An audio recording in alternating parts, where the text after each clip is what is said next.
Tertúlia. Meu boa tarde aí para todos. Hoje nós temos aqui a polaridade extrema dentro da autoevoluciologia, que é a condição de determinada realidade para realidade, fenômeno para fenômeno, o estado evolutivo situado em polo específico, extremo e radical, em confronto direto com outra condição, realidade ou para-realidade. As dualidades, as incompatibilidades das realidades, a inconciliação de opostos, a avaliação imparcial, a pesquisa isenta. Agora, nós temos aí na tabelologia os confrontos de realidades evolutivas e realidade patológica. São 30 ao todo. A pesquisa das polaridades extremas expande o autodiscernimento, o nível da autoevolução, as autoprioridades, os detalhes da autoproex e as cognições em geral da consciência lúcida. Você já abordou as pesquisas das polaridades extremas? Colheu frutos evolutivos dessas pesquisas? Agora, esse é o verbete 1193, tem 4 páginas, 34 logias e 4 máximas. Eu espero que a minha deusa Minerva vá ampliar aí os máximos. Agora nós temos aqui umas perguntas. O pai de minha colega tem 65 anos e está com mal de Alzheimer. Posso ensinar a ela a aplicar o arco voltaico no pai dela? Sim, qual o problema? Agora, ensina para ela fazer desassimilação, porque uma pessoa com Alzheimer pode ter gente atrás, ela pode ser um batalhão, né? Nunca se sabe. Tenho imensa admiração por Ernesto Bozzano. O senhor que pesquisou a sua obra poderia me informar se ele se pronunciou com clareza a respeito do livro do Rusteng? Olha, Rusteng eu não dou valor o mínimo. Tudo era pataquada, era besteira, disparate. Esse povo que defende essas coisas estão perdendo tempo. Isso é processo da Idade Média. De modo que eu acho que Bozzano deve ter falado muita coisa, que eu não lembro de coisa muito séria dele em matéria de Rusteng, não. O rustenguismo é perda de tempo. Não perca tempo com isso, não. Agora, Ernesto Bozzano é bem melhor. No rustenguismo eu falo para não perder tempo, porque não tem lógica, não há racionalidade nas coisas que ele fala. Como posso ter certeza da minha tarefa nessa existência? Pois vejo lógica em minhas decisões, mas não a tenho. Olha, a primeira coisa que está faltando aí é autoestima e autoconfiança em você. Seria bom você colocar primeiro as prioridades da sua vida, o que você deseja. E depois, colocadas essas prioridades, você colocar isso de uma maneira definitiva. e bancar o javali, e ir em frente. E isso é que é a coisa mais séria. Agora, as suas decisões, você tem que ponderar, colocar numa balança, para saber o que é que tem do ponto de vista de discernimento. Que a coisa mais séria é sempre discernimento. O discernimento é que leva a pessoa para as resoluções ideais. No seu caso, o que você precisa é isso, é a lógica, o discernimento, a racionalidade. Agora, procure ver as coisas, ponderar. Outra coisa, toda vez que você estiver ajudando os outros e o seu esforço for dirigido para melhorar a qualidade de vida das outras pessoas, você está sempre certo. O discernimento está com você, a racionalidade está com você, a lógica é sua. De modo que se você pegar por aí, você não vai ter muito erro. Fui diagnosticada com cisto energético em sessões de terapia crânio-sacral. A localização abaixo do seio direito nas últimas costelas. Minhas costelas desse local são afundadas. Há uns 3 anos. Descobri 2 nódulos no meu seio direito. Percebo que minha postura e respiração são encolhidas, como se não expandisse bem o diafragma. No mais, não sei ao certo se as razões não estão ligadas à formação do cisto, outra celíaca, assédio, bloqueio de chakra, etc. Pode me ajudar com alguma dica sobre esse assunto? Que exercício energético devo fazer? Que assuntos posso estudar para entender e melhorar minha condição? Primeira coisa, você não falou nada de cirurgia. Se tem cisto, não vai tirar isso? Coisa mais séria é ver, porque cisto pode se caminhar para outras coisas. Já foi feita biópsia? Precisa examinar isso tudo. Senão, como é que é? Eu acho que o mais importante aí é a parte da cirurgia, biópsia, para não precisar de fazer a necrópsia, não é isso? Ao frequentar a casa de um amigo, testemunhei a ocorrência dos seguintes fenômenos: olorificação envolvendo cheiro de penas de galinha queimada e de parafina derretida, poltergeist e ataques à minha pessoa envolvendo lacrimejamento, sensação de angústia extrema, sufocamento, calafrios, arrepios, sempre que consegui desassimilar. Que tipo de consciência assediadora provoca isso? Qual informação devo dar a ele para que se livre de vez desse incômodo? Ele tem abertismo e sabe o que está acontecendo. Inclusive começou a jogar fora vários bagulhos. Primeira coisa, tem que dar uma limpeza geral na situação lá e ver a causa de onde veio. Se é problema pessoal dele, se é da família que morava lá, se é que morava gente antes. Ver, enfim, qual a causa do poltergeist. A situação toda que tem. E outra coisa, preciso saber se lá tem criança que seja o epicentro consciencial da energia consciencial que eles estão mexendo no poltergeist. Se não for, se não tem criança, precisa saber se não é ele. Isso aí tudo tem que ser visto. O surgimento da chamada gripe suína, assim como a anterior gripe aviária, pode ser um alerta para o consumo exacerbado de carne? Mas não é só isso, né? O processo é a vida hoje sem higiene em alguns lugares. Na sua opinião, há possibilidade de surgimento de novas endemias, tipo a gripe bovina? Sim, isso vai ter, pode esperar. Com o aumento da população e na bagunça que nós temos por aí em vários países, é inevitável, pode esperar. Por isso que nós falamos aqui seriamente sobre esse processo da pandemia. Não se brinca com isso. De uma hora para outra, milhões podem morrer. Isso já aconteceu na Terra. Lembre-se da peste negra. Olha, eu sei disso, porque nas minhas retrocognições eu lembro desse negócio. Eu não quero passar por isso de novo. E hoje nós temos muito mais conhecimento do que tinha naquela época. Sei que o consumo de carne é necessário para assistência às consciências carentes desse tipo de energia. Poderia o assistente, pelo comando da sua vontade, substituir esse padrão energético ao prestar assistência? Em razão da menor probabilidade de toxinas presentes nos alimentos, a dieta ideal seria lacto-vegetariana? Olha, eu aqui vivo falando da dieta frutariana. Pensa nisso. A minha base atual de dieta é frutariana. O que eu como mais é fruta, mas eu como de tudo. Até carne de peixe. Hoje mesmo eu comi. Mas às vezes é necessário porque não tem outra coisa. Depende da circunstância, para não forçar a barra. Uma sugestão com experiência própria. Usar o calomenano dissolvido no álcool, agitando na hora do uso. Ajuda consideravelmente o suor nas axilas. Dê sua opinião, por favor. Olha, eu já ouvi falar nisso, mas não tenho experiência. Então eu não tenho autoridade para falar sobre o calomenano. Eu já vi falar nisso, tem gente que se dá bem. Outra coisa, é só dar uma lida no livro do Dr. Elion Pova, vai uma sugestão de desodorante antigo do tempo da vovó, mas resolve. É usar leite de rosa ou leite de colônia. Você já viu falar nisso, né? O povo gostava disso, leite de rosa.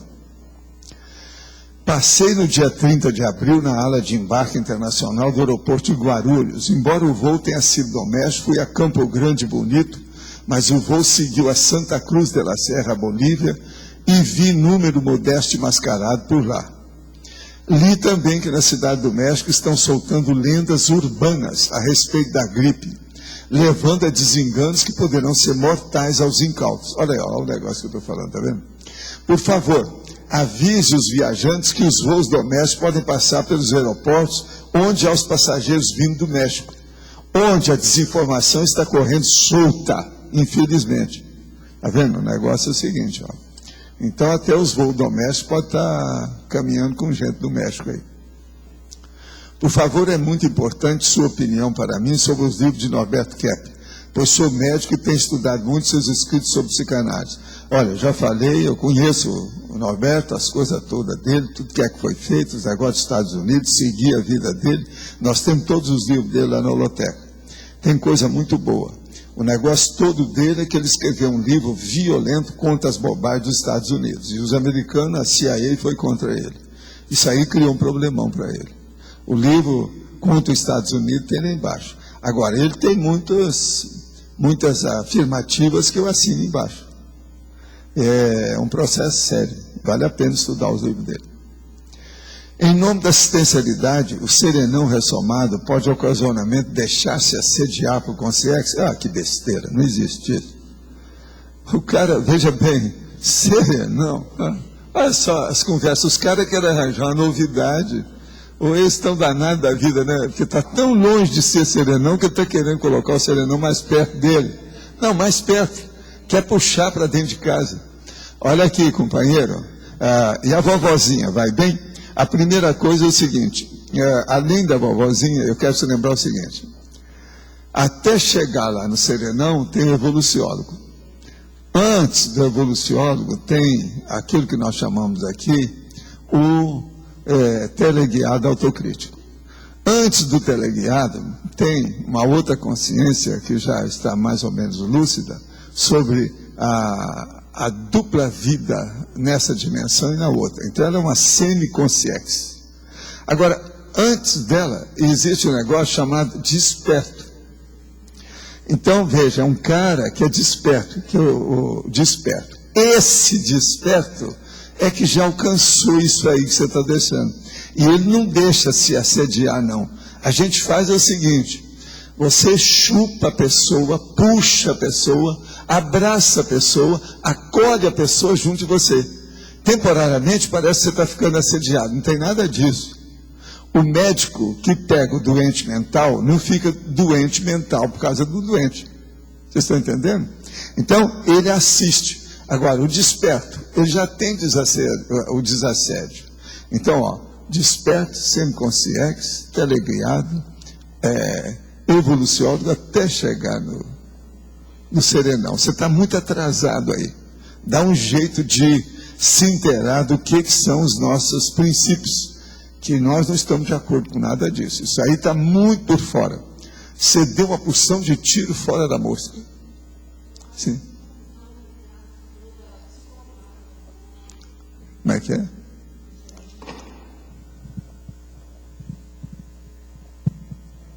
O senhor lembra que o senhor falou que tinha uma hipótese do serenão ter passado por psicopata?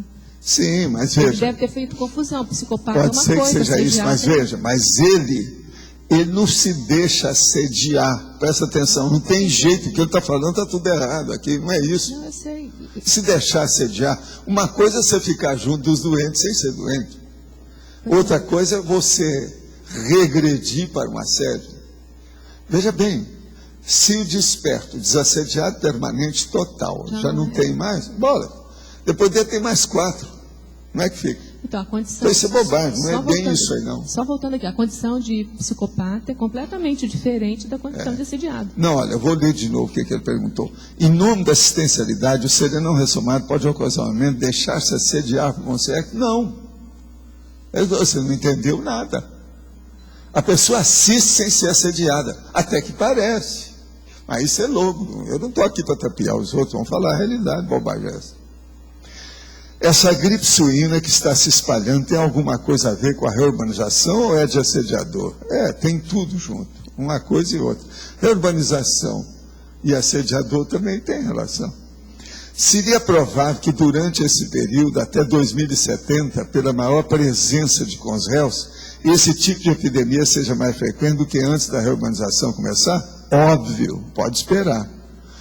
Agora, tudo indica que nós não vamos ter milhões morrendo do jeito que foi na gripe espanhola, mas pode morrer milhares. Até agora já morreram mais de 100, né? Foi? Foi mais de 100, né?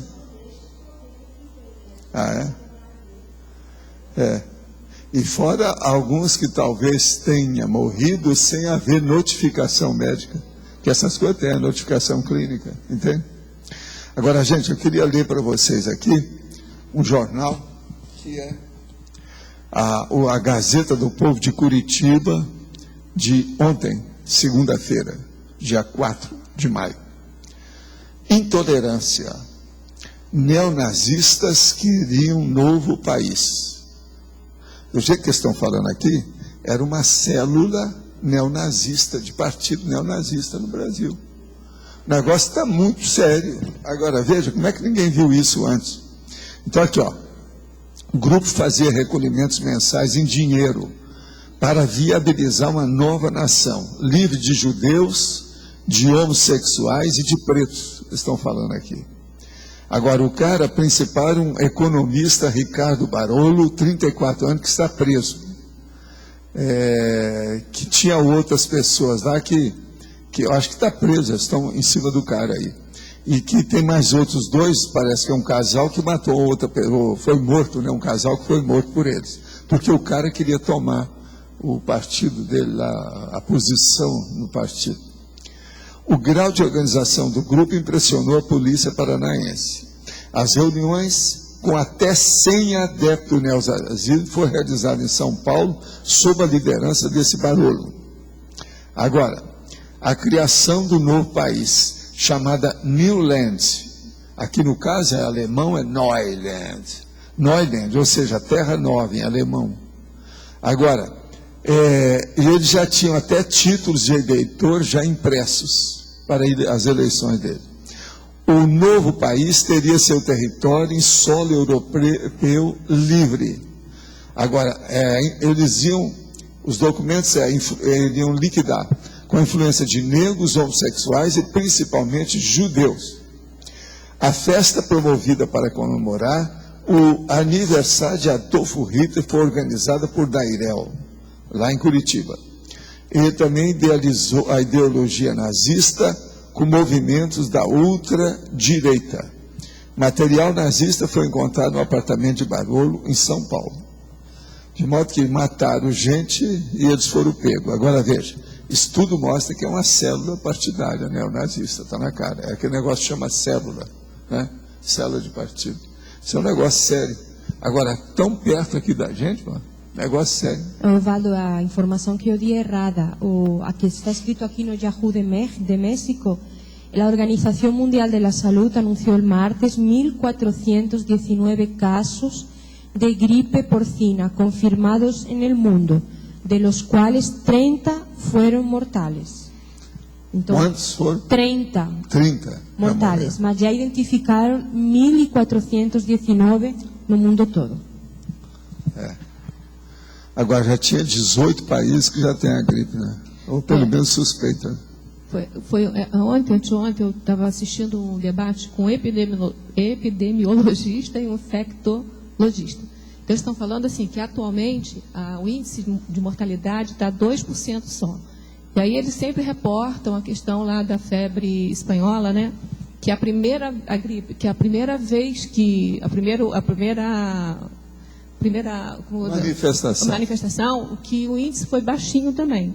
Que foi numa segunda. O negócio foi na segunda que então, deu que eles estão preparando eu por causa disso. Da gripe espanhola por causa do Eurico Barçanufo. Então, assim, eles já estão com o DNA espanhola. do vírus já determinado, eles só não podem fazer a vacina agora, porque vai depender da duplicação, que acho que é em gema de ovo, um negócio assim, mas que tem um outro método mais moderno. Eles estão esperando que venha. Então já está tudo assim, já está tudo. E eles não sabem também como é que vai ser a mutabilidade do. Pois é, o problema todo então, assim, está uma incógnita, mas por enquanto. Você então não viu a é... principal notícia nessa, não. A principal notícia é aquela do Canadá. Você não viu nada do Canadá? Do senhor? Não. Um camarada foi ao México, trouxe os porcos. Pegou a gripe pegou nos porcos. Foi eles falaram isso. Agora, o que se passa? Ele que pegou nos porcos. Então foi provado que isso ninguém esperava. Não, que a gripe também, a vez de só pegar em pessoas, pega também nos porcos. Não, ele falou isso também. Que esse então, caso... veja, é recíproco, o negócio já está, ó. E outra coisa, eles não falaram o que é que fizeram com esses porcos e essas coisas no Canadá. Precisa de saber o que houve. Eu procurei noticiário em outros canais, não vi mais nada. Agora, o povo está preocupado com isso. Outra coisa, quem falou isso é gente da Globo, que não estava dando muita informação. E eles estavam preocupados. Foi no Globo News que apareceu isso aí. Entendi. Então, esse negócio, hoje eu quero ver nos jornais o que é que tem sobre esse caso. Qual foram as consequências do processo do Canadá. Vocês estão examinando bem o que é, né? Isso para mim é o negócio mais sério de tudo. O cara saiu, foi ao México, trouxe uma porcaria, ou a porcada. Está entendendo? O que é que deu? Ele veio com a gripe e pegou nos porcos. Eles falaram assim. Os porcos não tinham. Ele pegou lá. E a família dele está toda com a gripe. Ele falou também. A família toda. Presta atenção, no Canadá. Agora, o Canadá deve ser pior ainda, porque lá o lugar é mais frio, né? Isso aí, você sabe. Eles falaram também assim, ó, um dia antes de você manifestar a gripe, você já está transmitindo. Já. Isso é que é o difícil. Eles falaram, eu vi e outra ontem, coisa, eles falaram você um sabe dia que antes. o vírus agora atravessa a máscara, né? Eles falaram isso também sobre a máscara. Pois é, mas agora, de qualquer maneira, é melhor com máscara do que sem. Ele falou que isso não... Eles não... Eu acho. É melhor, eles falaram, é melhor usar do que não usar, mas que não... É melhor, de qualquer maneira é melhor. Agora, se fizer uma máscara de lona, melhora mais. Pelo menos não vai direto. Mas enfim, aí tem os 4 dias lá, quando manifesta a doença, que é o ápice da transmissão. Mas já começa a transmitir antes de manifestar. Isso eu já sei, eu andei lendo as coisas todas. Agora, esse caso do Canadá é que é o negócio. Hein? O que está falando aí? Funcionários de saúde do Canadá anunciaram no sábado que han encontrado o vírus da gripe H1N1 em uma piara da província de Alberta. É muito provável que a piara de porcos afetada se haya contagiado por algum canadiense que haya estado recentemente no México. Os sintomas da doença se observaram imediatamente nos porcos, mas a pessoa afetada se ha recuperado e os porcos contagiados estão recuperando. E a família? Inspeção alimentícia em Canadá. E a família? Diz que a família está recuperada, mas que passou o vírus para os animais. Pois é, mas o problema é que eles falaram que a família toda está com a gripe também. Isso não está falando aqui. Examinar, pois é. Isso aí está só meia informação, semi-informação. Canadá encontra uma piara de cerdos contagiados por humanos. Só isso estão falando. Você sabe, lá é onde a cana dá, né? Você tem cuidado. Eles estavam falando que seria interessante, que eles indicam fazer a vacina da gripe, aquela vacina normal que é feito. Eles estavam indicando na televisão. O que o senhor acha disso, professor Valdo? Não, eu sou contra. Eu não tomo a gripe, porque eu fui tomar uma dessas vacinas há muito tempo e eu que não tinha gripe nenhuma, peguei o resfriado. Professor Valdo, eles falaram eles sobre estão isso falando também. Eles falaram sobre isso também. Que não adianta Não, vacina comum para não esse tipo de adianta gripe. nada essa O que vacina. ele falou que pode Ao ajudar é no exame diferencial. Então, se você tomou a vacina da gripe e está com resfriado, então você já elimina a gripe comum e já passa a ser um caso mas que não adianta. O DNA nada. do vírus é outro. Não adianta tomar a vacina Se para a vírus gripe é outro, comum. ninguém sabe nada, gente. Nós estamos caminhando no escuro. Olha, entramos no Instituto dos Cegos Terrestre. Ninguém sabe nada, está no escuro. Noite, sabe, sem lua. O Valdo fala, a família foi contagiada também. Pois é, está falando aí? Está falando. Mas agora vê se recuperou. Eu Eles que estou estavam procurando. tudo. Estou Aqui, procurando. de sábado para cá, não viemos dizer que o cara melhorou, que é a vovozinha. Olha a vovozinha de novo. Acho que hoje eu vou trazer a vovozinha para mostrar aqui o que é a vovozinha para todo mundo. Isso é conversa. O negócio é sábado. Nós estamos, hoje é terça-feira, não é isso? Sábado, domingo, segunda, terça. São 3 dias, no meio de 4. 3. Isso aí não quer dizer nada. B. Você conversa fiado. Infectaram Gente, na família. muito cuidado com tudo quanto é anúncio que tem por aí. Tem que ver várias fontes para a gente ter uma noção. A mesma coisa na internet. Ele É era muita bobagem isso. o homem que contagiou no México e que passou para a família era um carpinteiro. Como é que chama carpinteiro em português? Carpinteiro mesmo. Carpinteiro. Marceneiro. Fala É que o homem da madeira. passou para toda a família que morava em uma granja, mas não está falando sobre Pois é. recuperar. Esse povo está tudo doente. Estão Que em isso? quarentena. Agora vai dizer que o cara já melhorou? Besteira é essa. Eles estão em quarentena. Pois a é. família toda aí. Agora, a quarentena é de 7 dias, de 10 dias ou de 40? É aquela velha história também que eu falo. E Canadá tem tido É mais que de eles 70 acham casos. que com 7 dias já pode aliviar. Mas eu tenho minhas dúvidas devido a esse processo. E quando eu contagio? A onda, você está entendendo? Agora, Valdo diz que tem mais de 70 casos infectados no Canadá agora. Ah, é? Então, por muita E quarentena. em outro lugar, não é só em Alberta, não. Não, em outros no lugares. Canadá. É, Agora, que eu professor sei. Valdo, aqui no Brasil ainda tem uma complicação com a dengue, porque a dengue, a mortalidade tem sido maior do que até agora essa da gripe. Então, eles falaram assim que a diferença assim, básica ou inicial é que a dengue não ataca necessariamente, não tem problema necessariamente de respiratório. E essa dá imediatamente problema respiratório. E outra uma coisa, das essa aí dá uma diferenças, tem que- febre logo. O problema todo, a característica mais séria é ver se a E pessoa dá tem problema febre. respiratório A também. febre é mais de 38 graus. Você sabe que já tem essa que é a melhor que eu acho, até agora, de todas as informações que eu vi. Tem um lugar que a pessoa vai entrando, eles detectaram agora, lá no Oriente, para ver a temperatura da pessoa. Então, se a pessoa tiver com febre, eles separam dali na hora. Isso é que eu acho que é o máximo. Você já pensou? Colocar um detetor de febre? Isso é o máximo. Para ver. Se eu olhar vocês estão muito vermelhos, não é isso? A gente vai ver aí. Mas esse aparelho é que eu achei o máximo. Isso aí é novidade. Eu não tinha visto isso em parte nenhuma.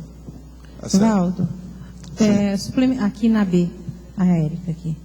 Suplemento vitamínico e mineral pode aumentar a imunidade do corpo, não? O quê? Suplemento mineral e Sim. vitamínico.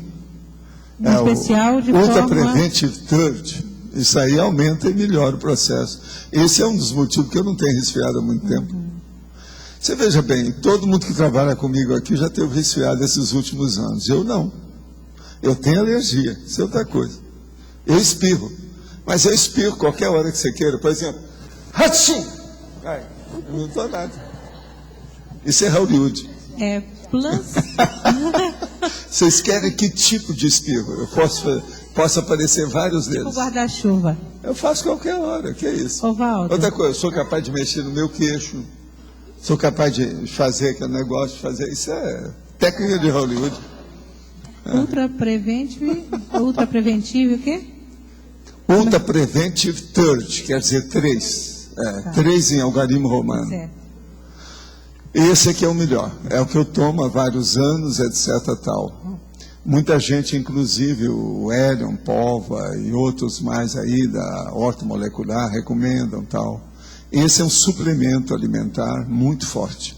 Existe acima desse aí do 3, tem um 4, mas eu recomendo o 3.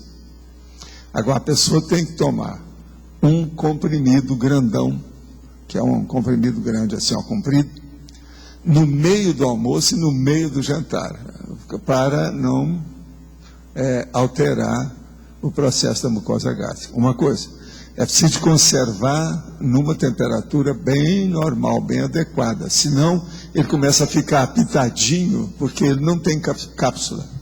Na geladeira? Entende? É o comprimido geral. Não, às vezes não precisa ser na geladeira, não. O negócio é fora, mas num lugar que seja mais ou menos adequado.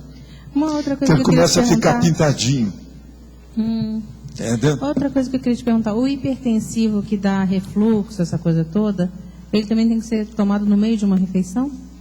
Lógico. Tudo quanto é remédio tem que tomar. Olha, só louco estadunidense é que coloca aquele monte de remédio e toma de qualquer maneira. Nunca fiz isso na minha vida. Eu tomo sempre com alguma coisa, senão eu já estava com meu negócio no estômago. Meu irmão começou a ter isso 20 anos antes de mim. Mas eu sempre defendi. Hoje eu estou até mais ou menos bem com esse negócio de refluxo. Eu estou melhor. Entende? Se a gente evita certas coisas de acidez maior, porque o meu processo é hiperacidez. A maioria disso aí é hiperacidez. Agora, por que eu tenho isso? Porque eu tomo remédio de hipertensão desde 1960. Entende? Daqui uns meses vai inteirar meio século que eu tomo remédio para hipertensão. Não há corpo que aguente tomar remédio antihipertensivo durante meio século sem ter nada, né? Não é possível. Isso é loucura. Porque o antihipertensão arterial não é fácil esse remédio. Todos eles são problemáticos. Agora, o outro que eu tomo hoje é diferente, são as estatinas. As estatinas são piores. A estatina põe o cara doido. Comigo eu estou de olho, porque eu já superei. Até agora eu já tive 2 reações só. Uma, eu perdi um vocábulo. A outra, eu estava com dificuldade de fazer associação de ideias, que é o meu problema da atenção dividida. Eu tive 2 crises dessas assim, rapidinhas. Depois eu recuperei. Agora não, eu estou trabalhando até mais. Eu aumentei o meu serviço para ver se a minha cabeça está boa, estou em dia. Não está ruim, não. E eu não deixei os remédios, não. Estou tomando tudo certo. Agora, eu tenho evitado. Eu estou comendo muita coisa que são as minhas frutas, mas agora estou comendo muita coisa de trigo, umas coisas nesse sentido, que isso também ajuda. Tá.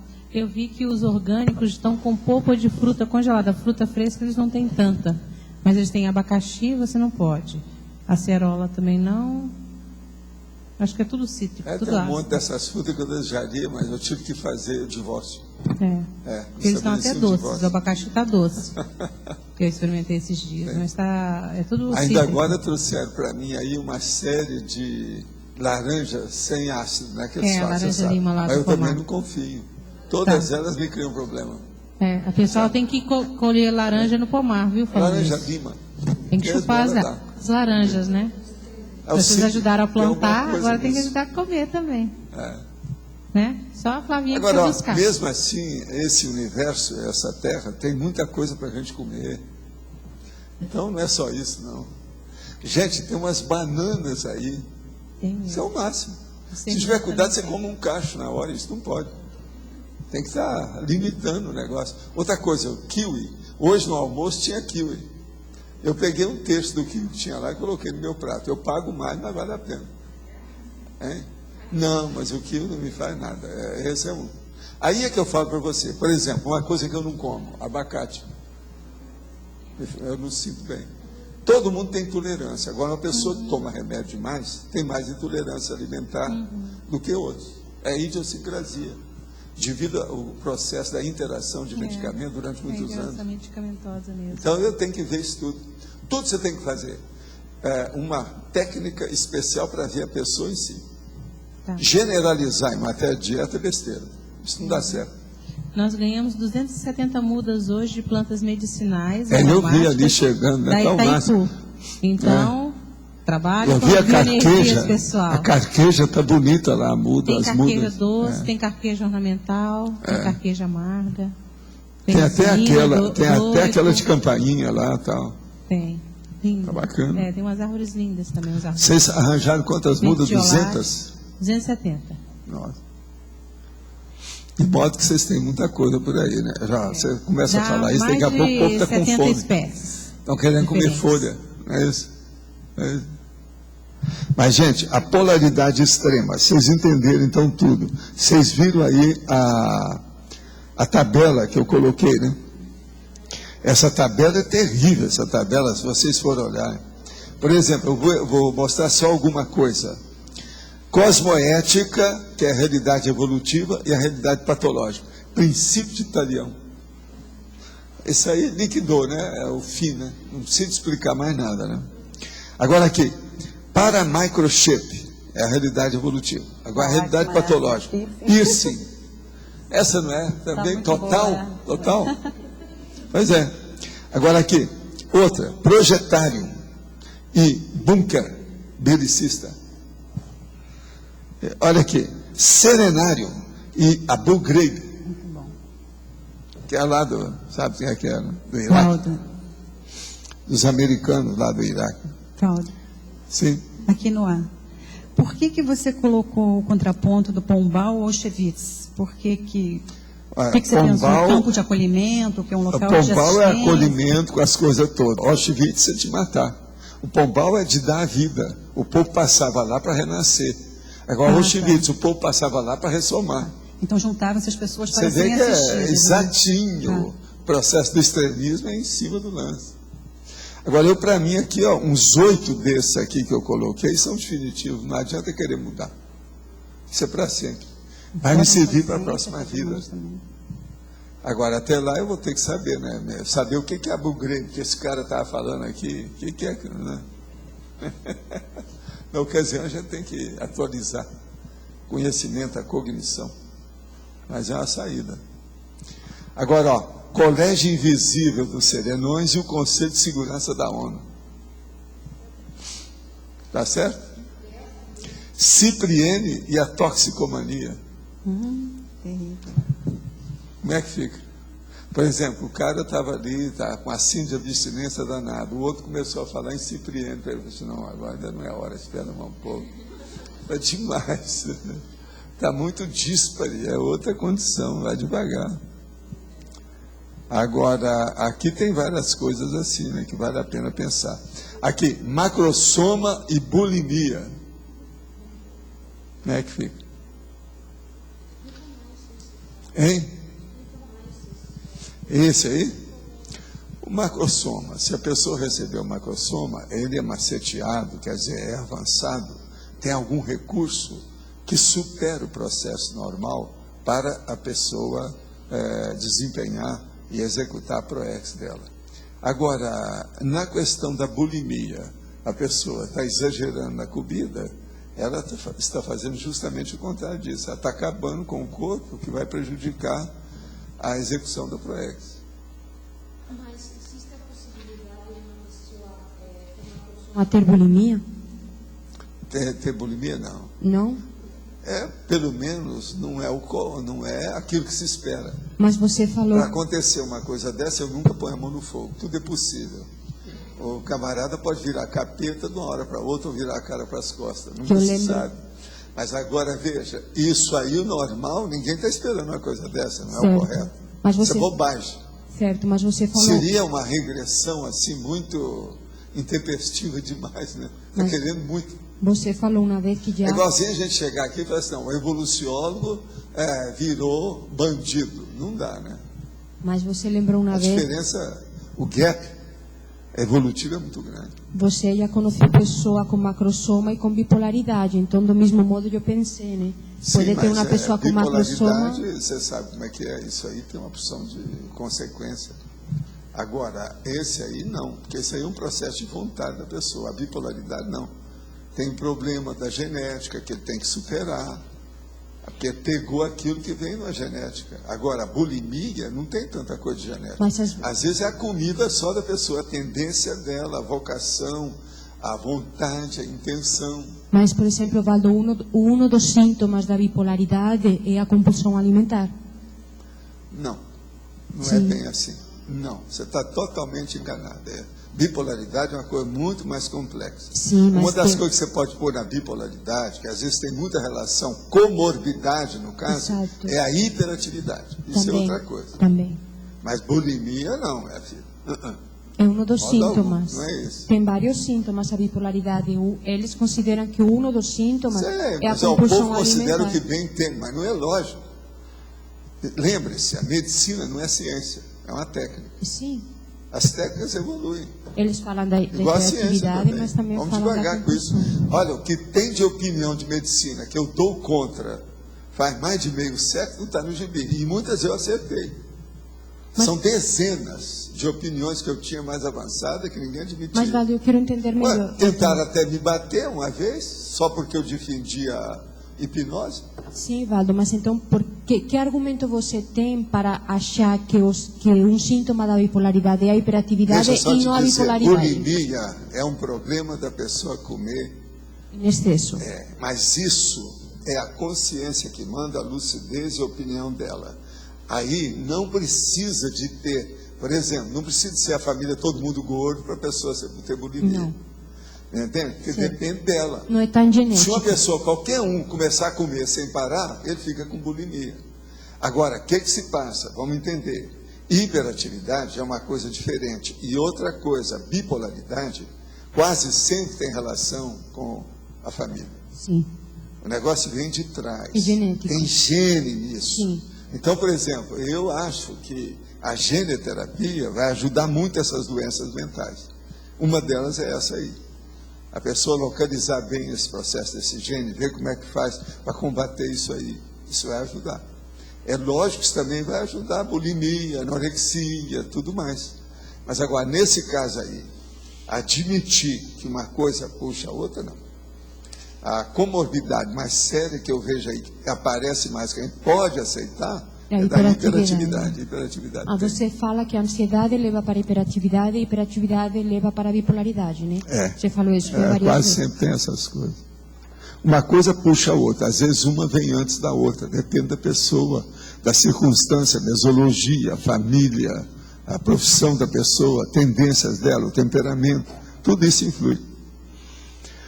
Sobre o assunto enviado anteriormente, cisto, já fiz biópsia, os nódulos são benignos. O que me interessa mais é saber sobre o processo das bioenergias nessa condição. Você tirou os nódulos? Não interessa ser benigno, tirou? Na manhã de segunda, tive um insight sobre o empreendimento que pretendo aplicar no segundo semestre. Nessa mesma manhã, eu vi a tertúlia sobre a linha de abertura por acaso. É por acaso, não existe acaso. Gostaria que comentasse sobre essa sincronicidade, se é possível, pelo fato de acompanhar as tertúlias diariamente e ser autodidata na conscienciologia, ser assistido eventualmente por algum amparador do local.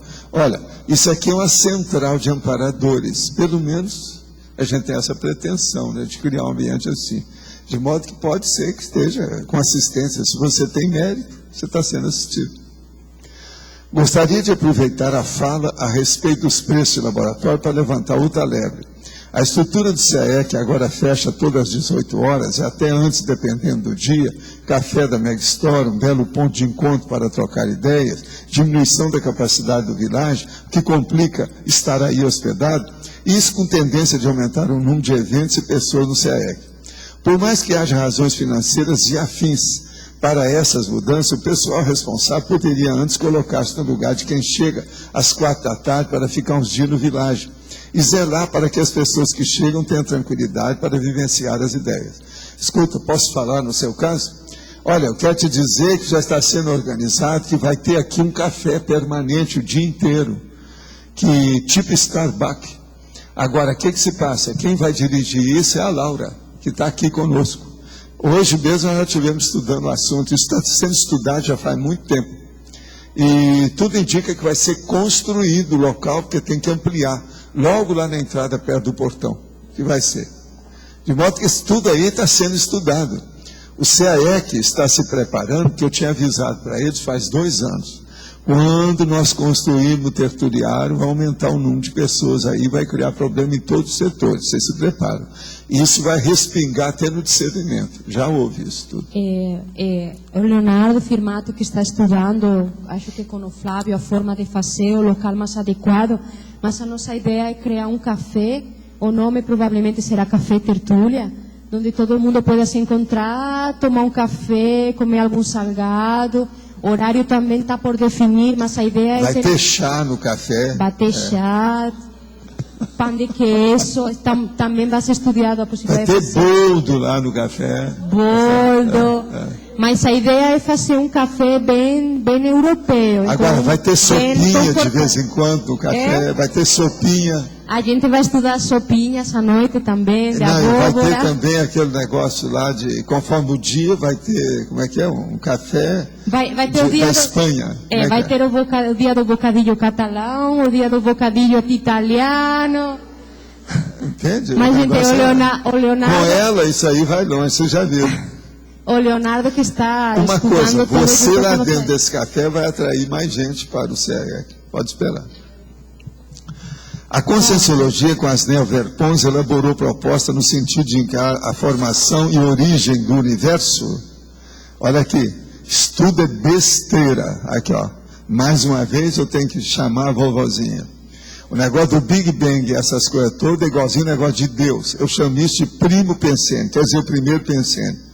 Eu não conheço nem os pensamentos na frente do meu nariz, eu vou preocupar quem é que começou isso no início. É a maior bobagem que tem. Eu chamo isso de mateologia, é a ciência daquilo que ultrapassa a cognição natural da pessoa. Nós não nos preocupamos com isso. E eu só quero te dizer uma coisa.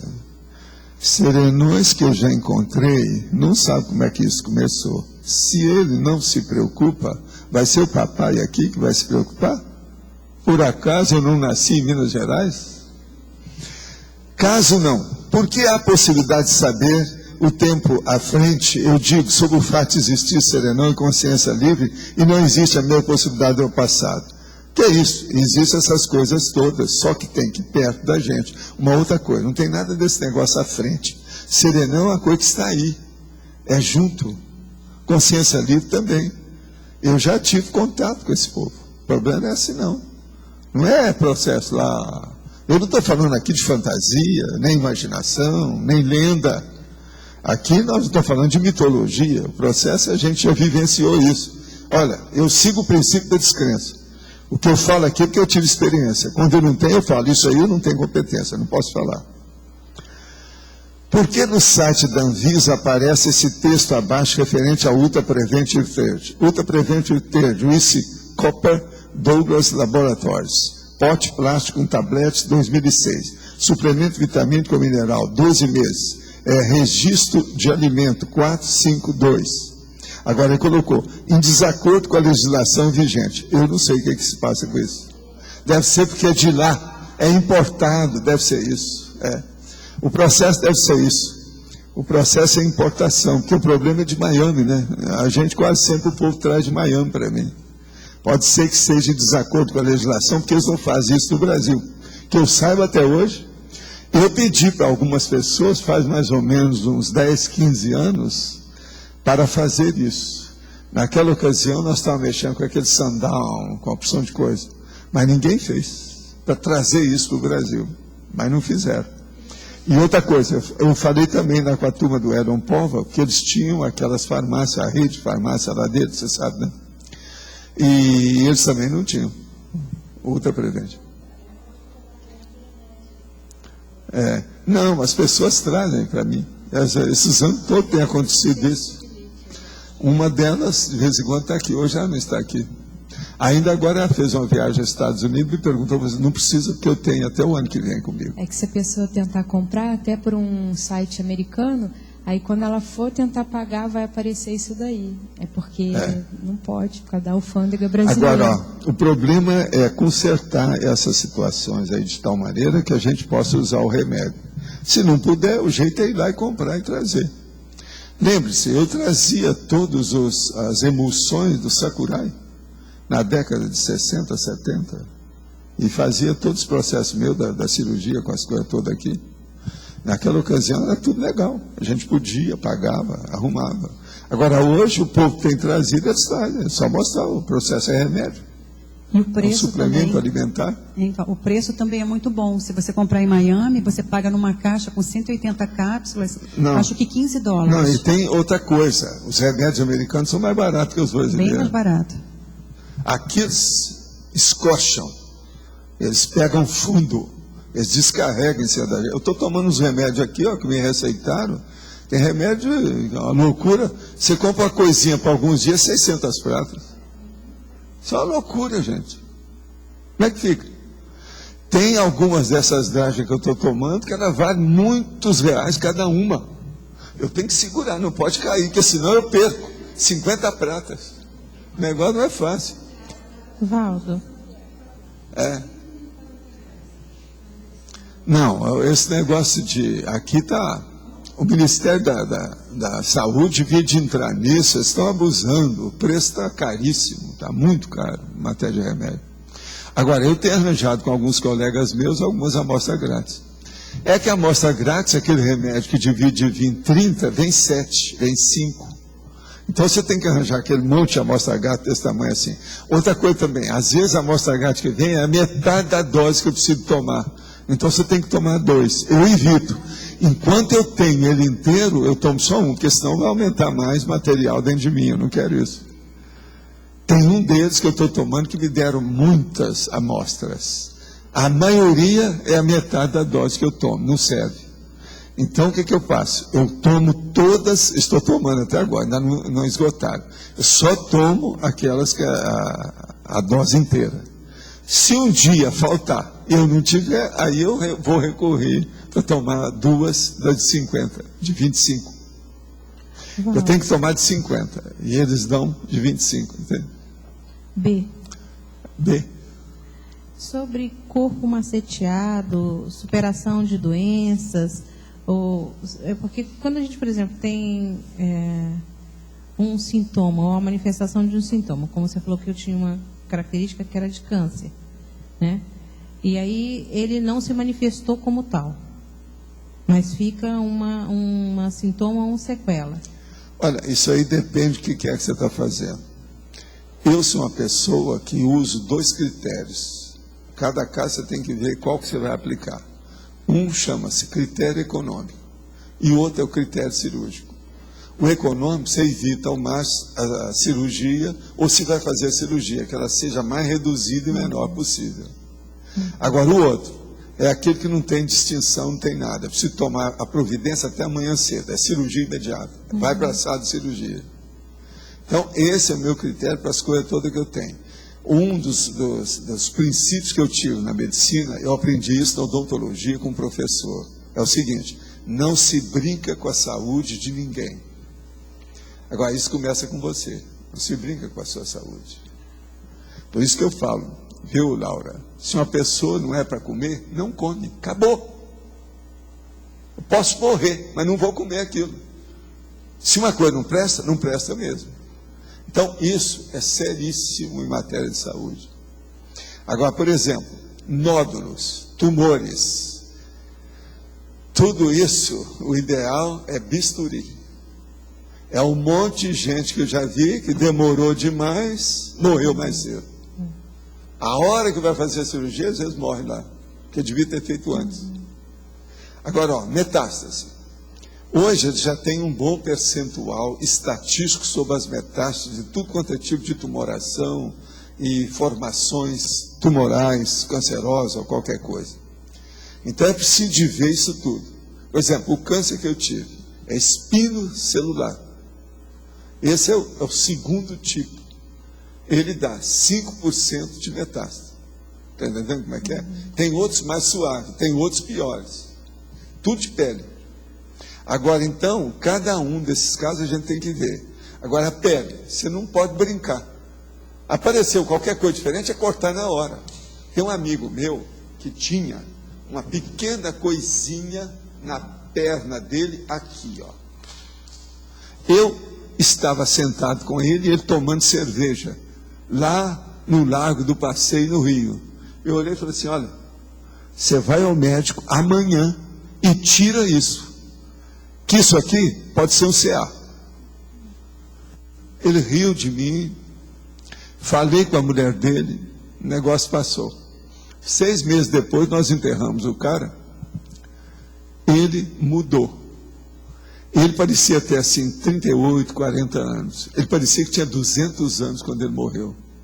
O cara ficou velho de uma hora para outra com as coisas todas por causa do câncer. Uma coisa de doido aquilo. Agora, melanoma. Agora, a hora que apareceu, eu falei com ele. Aquilo foi mais ou menos 6 meses. Eu enterrei o cara lá. Eu participei da sepultura dele.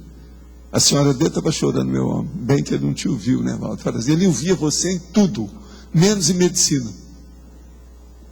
Tudo. Ele era meu amigo, uma grande cabeça. Mas levou aquilo na esportiva, uma bobagem, né? Uma coisinha que estava só começando até, ele não deu valor.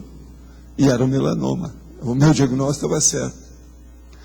Agora, ó, tinha gente que era amigo dele que eu falei para não ir lá, porque ele tinha deformado tanto que a pessoa ia ficar impressionada pro resto da vida. Era melhor guardar a lembrança dele do jeito que ela lembrava. Porque a personalidade estava ali sendo enterrada, era outra pessoa.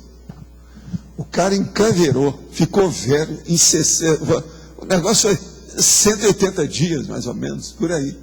No máximo foi isso. Foi menos de 200 dias. O cara ficou velho, parecia uma pessoa de 200 anos, daquela de filme de terror. Você está entendendo? Tudo. Agora, o que é o melanoma? O melanoma é um dos piores que tem, né? Em matéria de... Por isso que eu falo para você. Não se brinca com essas coisas, né? O que eu vi também de mulher que ficou com o negócio no seio, não fez cirurgia, depois quando foi fazer, já tinha metástase, daí a pouco morreu. Não se brinca com isso. Qualquer coisa, se a pessoa tem qualquer nódulo, eu recomendo ir falar com a família, como diz o chefe do Nakimoto, falar com eles, porque o Nário e a senhora dele são especialistas no assunto. É só ir lá e falar. Nakimoto. O Nário Nakimoto, mas em japonês é Nakimoto, tá certo? Ter cuspo na cara machuca, não é isso? É aquele negócio. É o processo japonês. Mas agora veja, o Nário, ele é muito bom. Foi ele que eu mesmo falei, ó, tira esse negócio aí o mais depressa possível. Professor. E estava certo, a gente fez biópsia, fomos examinar o negócio, era câncer mesmo, espinho celular. E quando o câncer não manifesta? Porque há essa possibilidade de você ter uma... Não, você deve desconfiar de todos os processos que tem na pele. E tem umas características que são claras. Se, por exemplo, em torno de alguma coisa está ficando tudo claro, às vezes pode ser processo canceroso. Às vezes não tem quase nada. Estuda, então, aí lá no Nário, para ele examinar. Eles são doutores no assunto. A oncologia hoje está muito avançada. Se a pessoa pegar a tempo, ela se salva. É muito câncer aí que a pessoa está vivendo, superando a situação. Agora, tem que ser de imediato. Esse câncer, por exemplo, dessa Dilma Rousseff, tudo indica que ele não é Hodgkin. O Hodgkin é mais perigoso, no caso aí, do linfático. Parece que o linfático dela é mais suave, né? Mas agora que isso vai afetar a eleição dela, vai estar na cara. Político que fica doente sempre afeta. Em eleição, está danado. Isso aí vai, pode preparar. Mas o Lula falou para o povo rezar por ela. Então, todo mundo deve estar rezando para ver se melhora, para não julgar a energia. Quando a pessoa sofre pequenos acidentes ou pequenas doenças para se reposicionar na Proexis, isso tudo acontece, não é possível? Pequenas doenças todo mundo tem, né? Isso faz parte da vida. Mazelinhas, todo mundo tem. Mazelinhas, eu chamo de mini doenças, todo mundo tem. Agora, ó, estado vibracional cura as mazelinhas. E outra coisa, faz a profilaxia também das mazelinhas. Antes de aparecer, acaba com isso. Estado vibracional, vale a pena. É um bom remédio. E outra coisa, não está livre de imposto, não tem nada que ver aí com o processo do registro de alimento, a legislação vigente, pode usar à vontade, tá certo? Só olha a desassimilação. Desassim. Professor, quanto ao câncer, eu recomendo mesmo ao pessoal que tiver alguma desconfiança de alguma coisa, principalmente as mulheres aí com câncer de mama, porque é muito rápido. Quando eu achei que estava com o negócio, até fazer a cirurgia, ele já tinha chegado aos linfonodos, tá? É muito rápido. Também procurei o Nário, e aqui o Hospital Costa Cavalcante é um dos melhores do Paraná nessa área de oncologia. Então é uma recomendação. Tá vendo, gente? Ela está falando com. Também com experiência pessoal. Vamos fazer agora, dia 9, 5 meses que eu fiz a cirurgia, então fiz a mastectomia total, o esvaziamento da axila. Estou em franca recuperação, recuperei muito bem, mas eu cheguei, desde que eu descobri aí, que o nódulo estava recém começando, até a cirurgia, eu cheguei no dia seguinte, o Nário me falou, olha, você está na condição borderline. Eu cheguei a essa condição, tinha 50% de chance de sarar, né, e 50% de chance de já ter tomado todo o corpo. Segundo os exames atuais, aí segunda-feira que vem eu tenho que fazer mais uma série de exames, eu estou numa recuperação muito boa, quer dizer, já praticamente quase eliminou toda a doença. Mas foi feita a cirurgia. O da Dilma Rousseff deve ser parecido com o seu, né? Hein? Não, a da Adriane que ela fez. É o da Adriana que é? Pois é, a Adriane até é do clube. Então você pode falar, welcome to the club. Aproveitando, no caso o INCA, eu nunca tinha visto falar muito assim nesse sentido. O INCA lançou uma matéria falando da questão do linfoma, realmente não cita qual tipo de linfoma, que é, no caso da Dilma, né? Porque embora a gente não... Não, mas eles falaram que é não Hodgkin. Agora falaram. Falaram, está no jornal. É porque quando saiu a matéria, eles não falavam, né? Geralmente quando não fala é o não Hodgkin. Por quê? Porque o linfoma tem 2 tipos, que é o linfoma Hodgkin, que dentro dele são 4 tipos no caso do câncer. E o não Hodgkin são mais de 20 tipos. Então, assim, a gente até estava questionando a matéria porque não falou. Geralmente, quando não fala, é porque é não Hodgkin. Mas ele tem um ótimo prognóstico. Concordo com o que a Rose colocou de procurar. Tanto que, no caso da Dilma, ela descobriu por causa do check-up, né? E, assim, realmente é uma coisa que você não tem noção do que está acontecendo. Então, no meu caso também, foi positivo, detectou... O negócio todo é, como diz aquele meu amigo, com o maior sem-vergonhismo carioca. Todas as mulheres devem ser mais apalpadas no século XXI. E, assim, ele estava certíssimo. E no caso do linfoma, por exemplo, quando eu detectei, estava no estágio 2. E ainda assim, apesar de ter um bom prognóstico, ele já estava grande. Então, poderia ter tido uma metástase. Então, por isso a importância do check-up, né? Não descuidar, assim. Qualquer desconfiança, eu entendo até o medo que muita gente tem de descobrir e tudo mais, mas é melhor você descobrir alguma coisa e tratar do que você ficar esperando e depois não ter cura. Ficar esperando para ir na Avenida da Saudade, né? E decidir, aí vai ter que ter uma decisão pior, enterra ou crema? A pessoa já deve deixar aí o que ela quer, né? A situação toda ela. Pode falar. Ela está precisando do microfone só.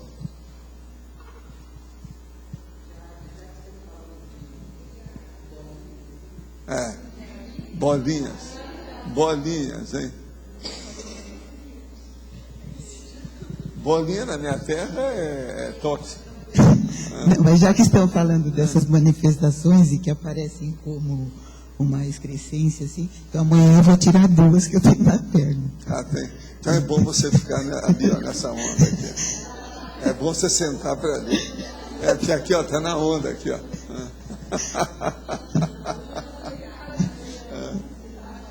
Eu até vou chegar um pouco para cá.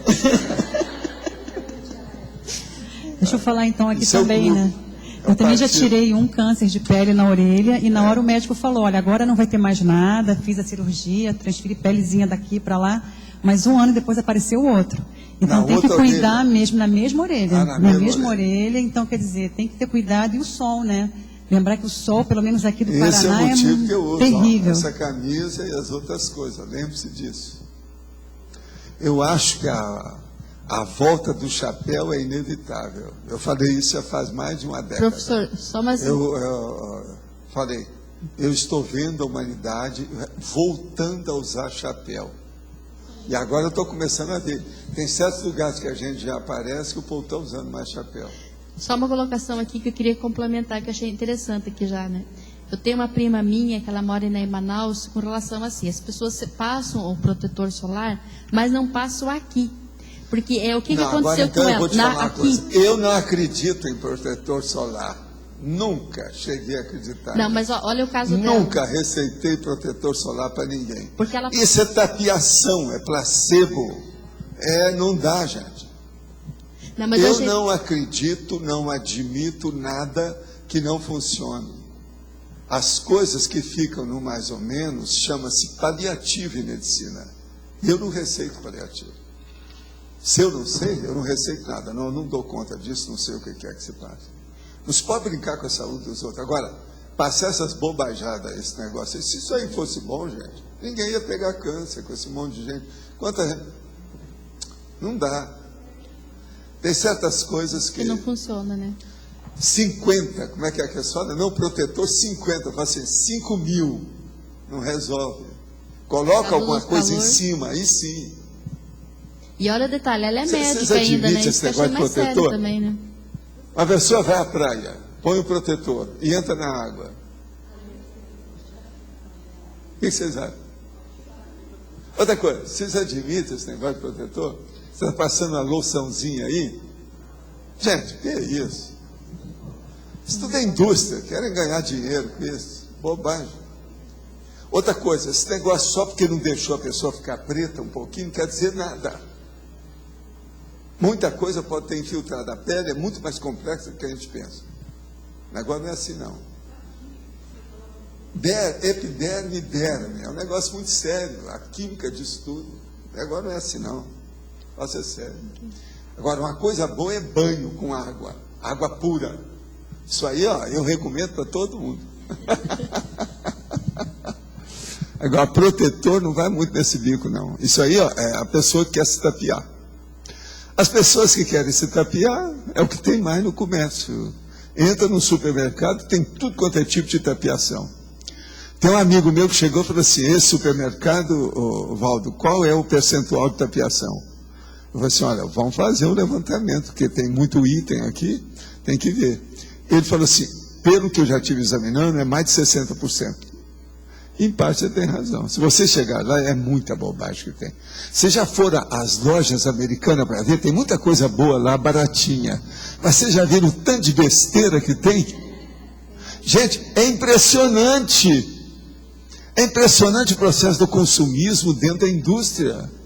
Outra coisa, eu fiquei impressionado com aquilo, um dia aí, uma noite dessa que eu estive examinando, a hora que eu fui saindo lá para ver o processo aonde paga, tinha dois caixas, um homem e uma mulher. Eu perguntei para eles, meus amigos, me digam uma coisa, esse negócio que está aqui, isso aqui, o povo não rouba, não? Porque a criança vem cá, enquanto você está olhando para ela, ela tira aqui e põe no bolso, essas coisas todas que tem aqui. Sim, sim. Aí eu virei para ele e falei assim, vem cá, nunca dá galho isso aqui? Eu disse, não, nesse período que eu estou aqui já teve um caso, uma coisa. Agora me conta, ele já põe isso de propósito? É capaz de ser, já teve gente que já falou isso. Então veja, eles já deixam já de propósito as pessoas levar alguma coisa, para não levar o grosso. Então leva o fino, o pequeno. Vocês olham perto do caixa das lojas americanas lá. Vocês vão ver o tanto de coisinha que tem, é só você pegar assim e pôr no bolso. Ninguém vai examinar aquilo. Eu assim, é muito esquisito isso. O cara que está lá no caixa não dá para ver o que é que tem ali. Vocês estão entendendo então como é que é? Então estudo. Se o cara rouba amanhã, se ele gostar daquilo, ele vai voltar para comprar. Deve ser isso, é a técnica dos americanos. Pode ser. Então eles incentivam o roubo para incentivar a compra, a venda. São Paulo e nada daqui, quer dizer, pode ter algum percentual de roubo, mas o que eu vejo de gente que está ali na feira, de repente ela pega, olha ali e pega mais um item para levar. Então, é mais uma deixa ali de consumismo do que, quer dizer, o que ele perder, ele vai ainda lucrar mais, porque é um monte de gente. Mas agora veja, esses que estão lá na hora que a pessoa está pagando, aquilo lá não tem saída. Chega lá uma hora e veja como é que é. Eu falei assim, isso aí não me tapeia, não dá. Alguém está... Como é que é isso? Isso é de propósito. Vamos roubar aqui um monte. Eu vou trazer uma carreta e encher lá dentro esse material. Tá? Valdo, e os cosméticos anti-idade, para as arrugas não saírem? A maioria é besteira. Não funciona? Agora, não, alguns funcionam. Tem alguns franceses que são até bons, às vezes resolve. Tinha alguns, por exemplo, que eu estive examinando da Lancôme uma vez, que funcionava. Agora, o que é que se passa? Uma boa parte disso o povo nem sabe usar direito. Toda mulher que lambuza a cara está errada. Ela fica velha mais depressa. Não interessa quem, nem a etnia, a cor da pele, se é mais de gordura ou sem, se é pele seca, se é assim, essa besteira. Borrocou muita cara, pode ver que vai envelhecer logo. Mas o que é isso, borrocar? Usar muitos cremes, é isso? Borrocar é como a gente vê certas pessoas que aparecem aqui, super maquiada. Maquiagem é uma coisa discreta, que tem que ser feita, muito suave. Não pode aparecer não pode que você... Ser. Agora, outra coisa, a pele precisa de respirar. Tem essa conversa aí, não é isso? Mas aquilo é verdade, a pele tem que estar livre. Os cosméticos agora tem creme para tudo quanto é coisa. Tem para testa, para o nariz, para o pescoço, para a orelha. Morde isso tudo é besteira, né? Isso tudo e ajuda nada... o câncer. E ajuda o câncer. O problema todo é esse. Eu só consigo usar a Clinique.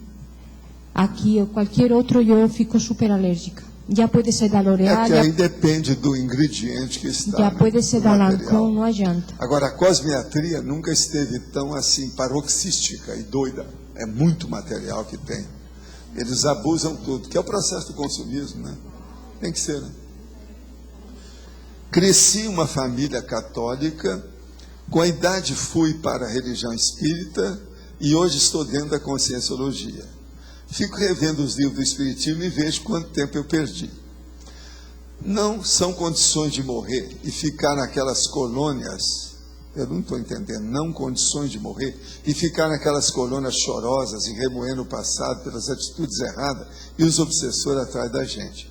Porque até hoje os livros espíritas e a própria doutrina ainda não evoluíram. Porque as federações não deixam. E outra coisa, que lá virou uma seita cristã. Se virou, deu dogma. Por que continuar pregando que quanto mais sofrimento, melhor será a sua vida do outro lado? Besteira, né? É verdade que Allan Kardec já renasceu em São Paulo e tem 14 anos? Não, não fui apresentado, não sei. Eurípides Sanufo já voltou também? Poderia falar algo? Olha, Eurípides ia renascer no outro lugar, não é no Brasil, não. Já faz algum tempo. Eu não sei como é que foi, eu não segui o processo dele. Mas o que eu sei é que ele ia renascer. E não era no Brasil, não, no outro lugar. Além da barba, qual outra maneira do homem proteger seu laringo chakra? No caso do homem mais novo, em que a barba ainda não é muito adequada, falar menos. Eu, por exemplo, eu falo demais hoje, que eu já passei muito tempo sem falar nada. Senão não daria conta, por causa dos pilares da glote e o processo das cordas vocais. Já li artigos espíritas, outra coisa, aí seria bom falar para ele, né? Evitar, por exemplo, faz mais de 50 anos que eu não coloco nada gelado na boca, sorvete, nada disso. Isso aí também é muito importante. Agora, mudança de temperatura abrupta na boca é um perigo. Igual aquele cara que toma sopa, depois toma água gelada ou guaraná gelado, isso é um perigo. Já li artigos espíritas que falam sobre a existência de línguas do plano extrafísico. Então, como seria a comunicação nesse plano, já que a voz se propaga pelo ar? Existe ar ou algo semelhante nesse plano que possibilita tal comunicação? Olha, o problema todo é o seguinte, tem lugares que as pessoas estão praticamente quase igual aqui. Por quê? Aquele plano, aquela comunidade extrafísica é muito crosta a crosta, terra a terra. Lá o povo fala, eles querem que o corpo seja igual, enfim, há uma plasmagem do processo. Tudo é o problema de transfiguração do psicossoma e a mudança da atmosfera aonde a pessoa está. É o problema do holopensene, essas coisas existem. E outra coisa, você ainda não foi, ou pelo menos se foi, você esqueceu. Ou se não, é porque você veio para cá e não lembra mais. Mas se você for à baratosfera, você vai entender isso que eu estou falando. Sou estudante de Direito e gostaria de saber como fica o princípio da ética no caso em que o advogado ter que defender um assassino, sendo que o mesmo confessou seu crime para o advogado. O advogado deve falar isso, né? Tem que tomar uma atitude, né? Como é que fica? Como é que ele vai dormir à noite? Se ele falar o contrário. Vai bancar o padre? A confissão do padre, que é uma loucura aquele negócio. O negócio da confissão dos padres, o negócio foi tão grande, foi um dos assuntos que influenciou para criar o protestantismo. Foi o preço das indulgências, o pagamento das indulgências e o processo da confissão. É tanto que a Igreja Católica procurou renovar o nome de confessores de confissão para a reconciliação, vocês sabem, né? Para ver se mudava, para ficar um pouco melhor. Esse negócio de confissão é da maior loucura da igreja. Agora, então, no âmbito jurídico, qual seria o melhor ramo do direito para se atuar com a melhor conduta ética? Olha, em qualquer campo, desde que você coloque a cosmoética, você estará com para-direito, isso pode ajudar muito você. Cosmoética, é bom você estudar isso. Qualquer coisa, fale com a Ciajuca, aqui a turma dos seus colegas de direito, que eles podem indicar para você um caminho. Iniciei a TENEPS há 27 dias. Sou professora do Estado e passam por mim, em média, 8 turmas de 35 alunos semanalmente, 240 alunos média. Tem ainda os colegas, 60, e funcionários da escola. Gostaria que me orientasse quanto a priorizar e otimizar a prática da TENEPS, pois percebo a necessidade crescente de assistir todos. Olha, siga aquilo que a inspiração do seu amparador vai dar. Isso é que é o melhor que você faz. Agora, ó, parabéns, que esse seu serviço é muito bom. Muito bom. Aqui, só em Foz, uma professora que for trabalhar, vai trabalhar no mínimo com 5.000 alunos. Essa semana mesmo eu estive conversando com a pessoa que vai fazer isso. Daí, durante 5 dias, mais ou menos 8 horas, e durante 5 dias. Agora, atende às vezes por semana, às vezes 10 escolas diferentes. A mesma professora. Outra coisa, algumas dessas professoras não vão lecionar só para aluno, vão lecionar para as mães dos alunos também. Essa semana eu estive conversando sobre isso. Acho que esse é um grande serviço de assistência. A pessoa pode começar fazendo essa TACOM, que ela vai caminhar para uma tarde mais avançada em pouco tempo. E vai ter assistência maior. Vale a pena. Quem é que está com o microfone? Tem alguém? Pode falar. O Locha arranjou lá, um gabarito maior de apresentação dele, né? Mas pode falar. Estou dando um apoio aqui. Aqui na coluna, na página 65, na tabela. Sim. No item 19, não sei se você já comentou sobre 19, isso. 19, a Max Proex, a Revolução Civil. Para fazer essa antipodia, você colocou algumas variáveis aí, né? Foi. O que você considerou para fazer esse contraponto? A Max Proex é a Proex grupal, tá certo? Agora, o que é uma Revolução Civil? É um trabalho grupal, que é a Revolução Civil, é todo mundo que está lá, está fazendo a reação. Agora, veja, é uma realidade patológica. Toda revolução que tem civil, está entendendo? Estão lançando mão dos últimos recursos de desespero para poder fazer alguma coisa na política. Isso é loucura. Agora, a Max Proex, ela é pacífica, da não violência, da sátira gaia. Então, o negócio é diferente. Eu acho que a comparação aí de extremos, o confronto é perfeito, não é não? Confronta a realidade evolutiva e a realidade patológica. Você estava aqui quando eu falei dos outros, né? Ah, não? Observa só os outros que tem aí. Por exemplo, Central Estafística da Fraternidade e Pentágono. Você está de acordo? Total. Colégio Invisível dos Serenões e o Conselho de Segurança da ONU. Comunex Pombal e Auschwitz. Perfeito. Comunex Interlúdio e a Baratosfera. Veja só. Comunex Assistencial e Campo de Refugiados. Conscienciologia e Criacionismo. Cosmoconsciência e Demência. Esse aí é que são talvez o máximo em matéria de antipodia. Agora, Cosmoética e Princípio de Talião. Cosmoéticocracia e Barbarocracia.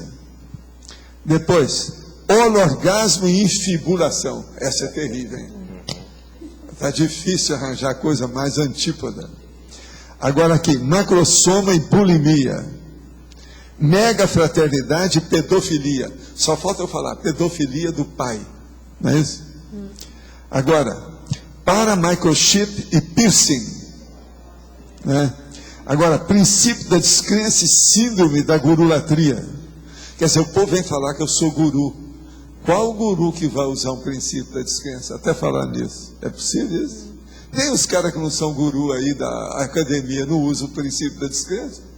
De medo, de medorreia? O anterior aí também está muito bom, né? O 22, parapsicoteca. Pois é, a parapsicoteca é a arquivologia da CIA. Né? Agora, tem esse outro aqui, Serenário e o Abu Ghraib, a prisão. De modo, Lorde, você pode usar e abusar desses confrontos, sabe? Que você vai ajudar isso aí lá na APEC, vocês vão ajudar vocês. Sobre o câncer de pele, gostaria de lembrar da importância da proteção dos olhos. Tive um câncer de pele recente na pálpebra, bem próximo à linha dos cílios. Se o protetor solar não funciona, qual minoteca para proteger rosto, orelhas, pescoço? Na minha terra tem, presta atenção, olha só, chapéu com proteção por dentro do chapéu. Óculos de diversos tipos que a pessoa pode escolher. Aquele que não afeta os olhos, porque a maioria deles afeta os olhos. Máscara quando precisa. Gola alta quando precisa. Aqui, ó. Isso tudo faz parte do serviço. Pode fechar aqui, ó. Olha como é que fica. Tá certo? Agora, eu preciso de mostrar o meu guarda-chuva, né, que eu tenho também, que tem o protetor contra o UV. Os ultravioletas, mas ele está ali dentro, ele não está aqui. O guarda-chuva também é bom. Se quiser, eu vou lá e trago o guarda-chuva na hora para a gente ver como é que é. Vai lá pegar aqui, ó, a chave. Ele está em cima da mesa. Professor, enquanto isso... Já vou dar a chave adequada, que é aquela do camerim. Tá certo? O senhor pode comentar enquanto isso aqui na frente. O quê? O item 16... 16. Irresistibilidade evolutiva e a subjugabilidade assediadora.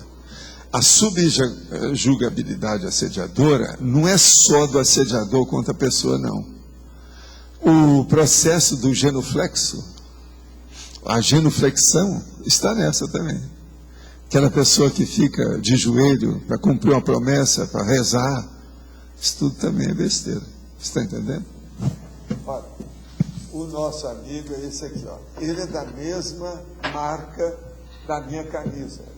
O nome é Culibar. Culibar. Agora veja, ó. Olha como é que ele é, por dentro. Olha por dentro, olha o tamanho que ele é. E outra coisa, ele é igual a minha camisa aqui dentro. A minha camisa também, ela tem outras partes. Eu já mostrei isso aí antes. Agora veja, isso tudo aqui, ó, é o tal tecido. Esse aqui é até um pouco metalizado, o que usa aqui no guarda-chuva. De modo que isso aqui realmente funciona. Hein? Não, isso tudo é da China. É só pedir. O processo tem que ir na internet, para as coisas todas aqui. Tá. Agora, eu uso o que eu posso, não é isso? Não é a vida. Agora, eu tenho que usar por causa dos processos do UV, o ultravioleta. Esse aí é que é o difícil no caso, que é o mais bravo que tem. No item 2 da tabela, tem autorremissão e autorregressismo. Autorremissão e autorregressismo. A autorremissão é quando você liquida o assunto. Então, naquele presente, você já pode ir para o seu futuro imediato. O autorregressismo é a hora que você está no presente que você regride, você vai para trás. Tá, então ponteiro. Então, é isso que a gente quer mostrar de difícil. Obrigado, viu?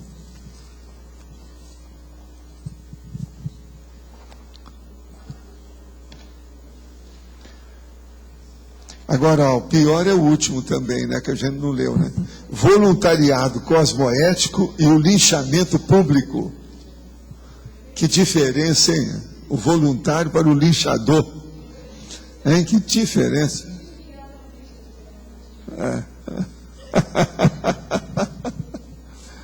Sim. Por favor, na página 63, última linha, fatologia, Considerando que a realidade é multidimensional e tem uma interação entre as consciências, como a gente pode otimizar uma pesquisa isenta? Uma pesquisa isenta, ela é feita pela experiência da pessoa. Ela tem que pesquisar, pesquisar e pesquisar. Vai chegar num ponto que ela vai ficar totalmente anódina, isenta, imparcial, equidistante, entende? Mas isso é preciso ter experiência. Pesquisa, a gente nunca pode falar que de cara assim a pessoa vai acertar tudo. Eu acho pesquisa uma das coisas difíceis da vida humana, é a investigação. Por isso que eu falo muito aqui na Cross Jordan, Law and Order, aqueles negócios, os médicos detetives. Eu acho que essa série, com todas as bobagens delas, isso aí ajuda mais do que piora, porque mostra o processo de pesquisa. O médicos detetives é simplesmente impressionante o que eles fazem. Qualquer coisinha que tem, que a pessoa deixou, serve de indício para fazer uma pesquisa enorme no laboratório, e eles chegam a acusar a pessoa, eles denunciam, eles identificam. Agora, os Estados Unidos hoje está com muito material de estatística, né, das pessoas. Todo mundo está no computador, né? Então fica um pouco mais fácil, não é tão difícil agora para identificar. Agora veja, a maioria daqueles casos que eles mostram é baseada em fatos reais, né? Muitos deles. Então como é que fica isso? Vale a pena a pessoa ver como é que são feitas hoje as pesquisas. O problema desse aí, o médicos detetives, é no canal 43, que é aquele lá da Universal, né? É Universal, é um desses. É 43 e o horário geralmente é 6 horas da tarde. Conforme o dia, eles têm, esse médico detetive, cada programa é de meia hora. Conforme o dia eles têm um, conforme o dia tem dois, etc. Isso varia. Agora, vale a pena ver. Se a pessoa nunca viu, é bom ver. Eu, por exemplo, não me interesso muito pelas coisas de medicina, porque eu já vi tanta coisa e leio tudo, e eu gosto de ver as coisas daquilo que me interessa. Isso que a maioria do que eles mostram, tudo é para o povão. No entanto, esse aí dos médicos detetives eu gosto, porque tem coisa nova. Tem coisa que você não acha em qualquer lugar, pelo o tipo de pesquisa que eles fazem lá. Eu mostrei aqui um dia desse, que o cara descobriu as coisas por causa a pisada do sujeito. Só aquilo. Só de pisar ali, ele conseguiu saber quem era a pessoa. Isso aí é o máximo. E outra coisa, pisar, e não estava 100% a pisada do cara, mas é um negócio sério. Vê? O calor do pé da pessoa, isso aí é um troço sério. Vale a pena pensar. O que pode ser mudado e melhorado no sistema penitenciário brasileiro? Olha, praticamente 80%. Eu já escrevi sobre esses assuntos. Está no Homo Sapiens Pacíficos. É só você ver. É um livrinho de 1.584 páginas. Tem 2,5 kg. Ali tem uma opção de coisa que a gente está sugerindo para a pessoa fazer. Porque o sistema penitenciário brasileiro tem que começar primeiro pelo judiciário, Supremo Tribunal, aonde os juízes estão brigando um com o outro. O cara que a gente tinha mais confiança nele é um dos que estavam brigando com o presidente do Supremo Tribunal Federal. Tem que começar ali. Porque há mais de 50 anos eu já escrevia, baseado nas nossas coisas, depois eu tive contato com muitos desses juristas, inclusive com o Dr. Ponte Miranda. Então, existe um princípio que eu sigo para ver o processo da jurisprudência. No país ou no estado aonde os magistrados são lenientes, os malfeitores tomam conta. É o que está acontecendo no Brasil. Toda essa autocorrupção que tem aqui é porque os magistrados são lenientes. Julgar atuado. Eles mesmos estão fazendo maracutaia. Comecei a estudar conscienciologia desde que obtive conhecimento há um ano. Meu interesse vem crescendo, mas outro dia eu ouvi o senhor falar na pessoa faminha. Como dosar minha vontade da dedicação aos estudos conscienciológicos para não ser fominha? Primeira coisa é o seguinte, fominha significa que a pessoa tem assíduo ansiosismo. A ansiedade está tomando conta dela. Isso não é bom, porque isso é um processo patológico. Então a pessoa não vai ter lógica nem racionalidade para fazer estudo nenhum. Então fominha, antes de mais nada, ele deve fazer, se ele tem ansiedade de conhecer qualquer coisa, ele deve ir com calma com a ansiedade dele, ficar mais calmo e procurar amontoar um acervo de material daquilo que ele pretende estudar. Primeira coisa é fazer uma biblioteca daquilo. Depois, segunda, começar a estudar e ler, e comparar e debater aqueles assuntos, anotando e riscando os livros todos que ele pegar para estudar. Conscienciologia, antes de mais nada, é uma coisa para a gente refutar, para a gente criticar, para a gente fazer questionamento o tempo todo. Que o processo nós estamos estudando a nós mesmos, a nossa consciência. E outra coisa, tudo tem que partir do princípio da descrença.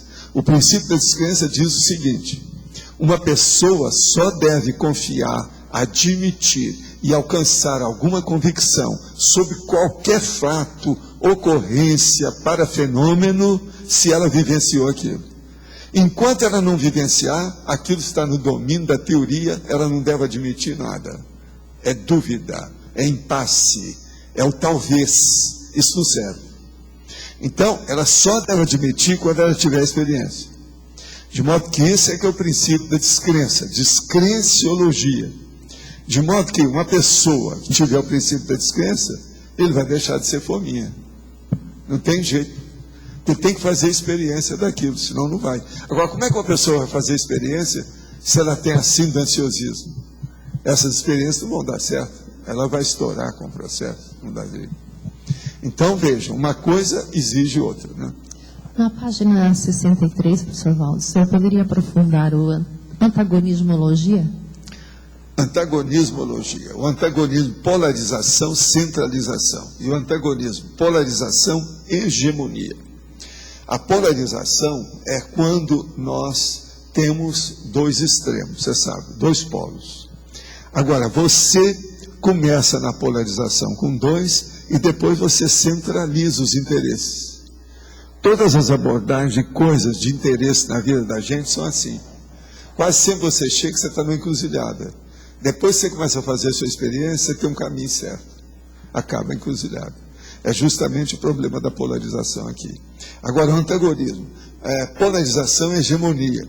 É a hora que você junta os extremos e casa os dois. Houve uma hegemonia. Aquilo então superou a situação toda. Mas veja, isso é difícil às vezes.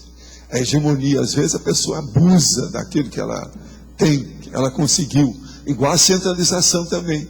Tem gente que centraliza tudo em si mesmo. Isso nem sempre é certo. Nós temos que conviver com os outros. Portanto, a centralização não pode ser usada em tudo que nós fazemos. Não dá. Você tem que dividir responsabilidade, funções, atributos. E outra coisa, assistência para os outros. Se uma pessoa quer assistir a si mesma, a primeira coisa que ela tem que fazer, o que é? Vocês têm uma ideia? Assistir os outros. Não tem jeito uma pessoa assistir o próprio ego se ela não assistir a outra. Não tem outro jeito. Isso é a regra. Então, veja, a polarização com a centralização, como é que tem que ser estudada, e como o negócio aqui é antipodia total. Agora, a hegemonia é a hora que a pessoa é hegemônica. Então, é o ditador, por exemplo, que ele manda. O Bush, por exemplo, ele queria ficar com a hegemonia americana de todo jeito.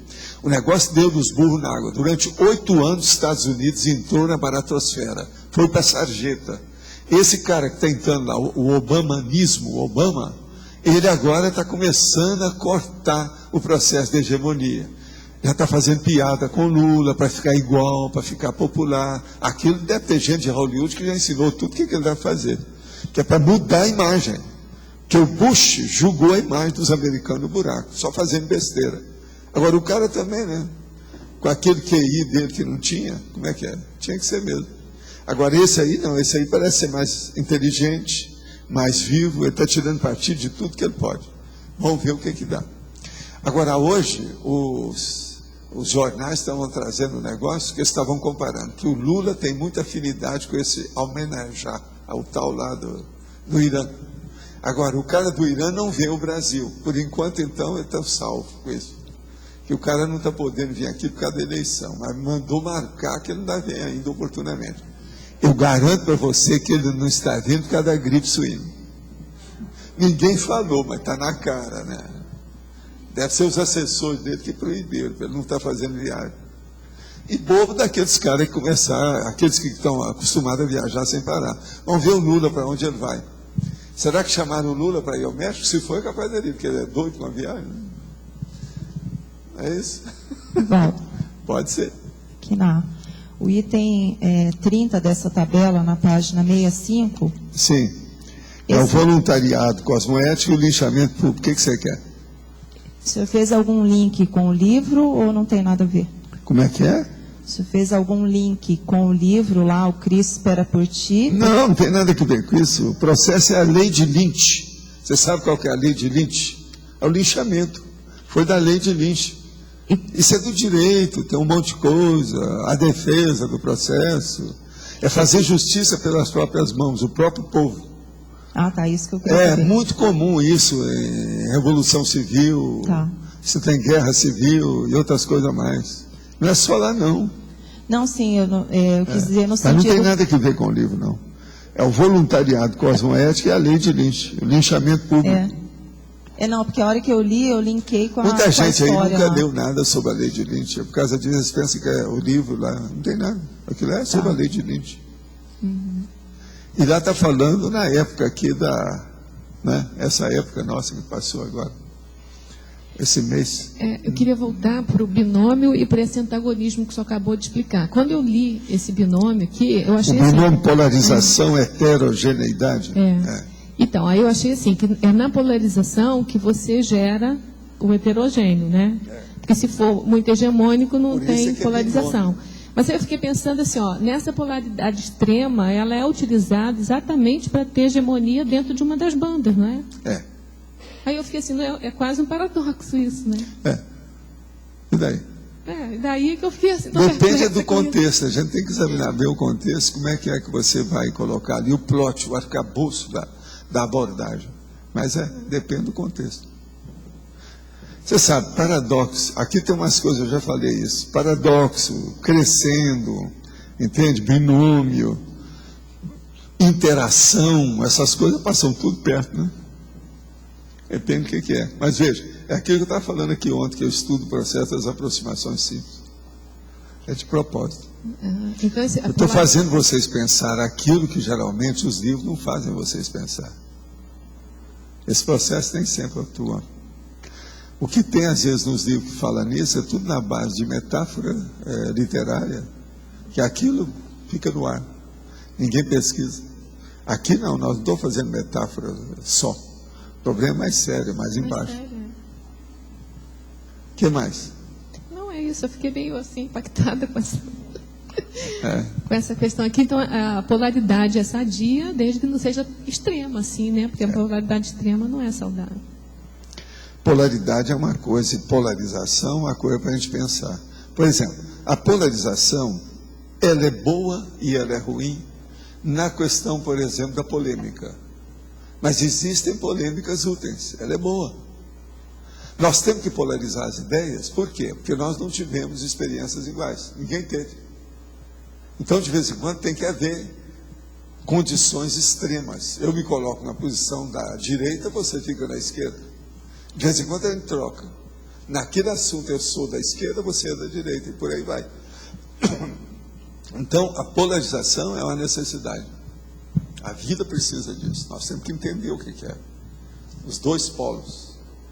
Agora, a polaridade cosmoética, que é essa que nós estamos falando aqui. Agora, você veja, esse verbete ele é neutro. Agora, uma das coisas mais sérias que tem de polaridade é a hora que mexe com as dimensões. A dimensão humana e uma dimensão extrafísica.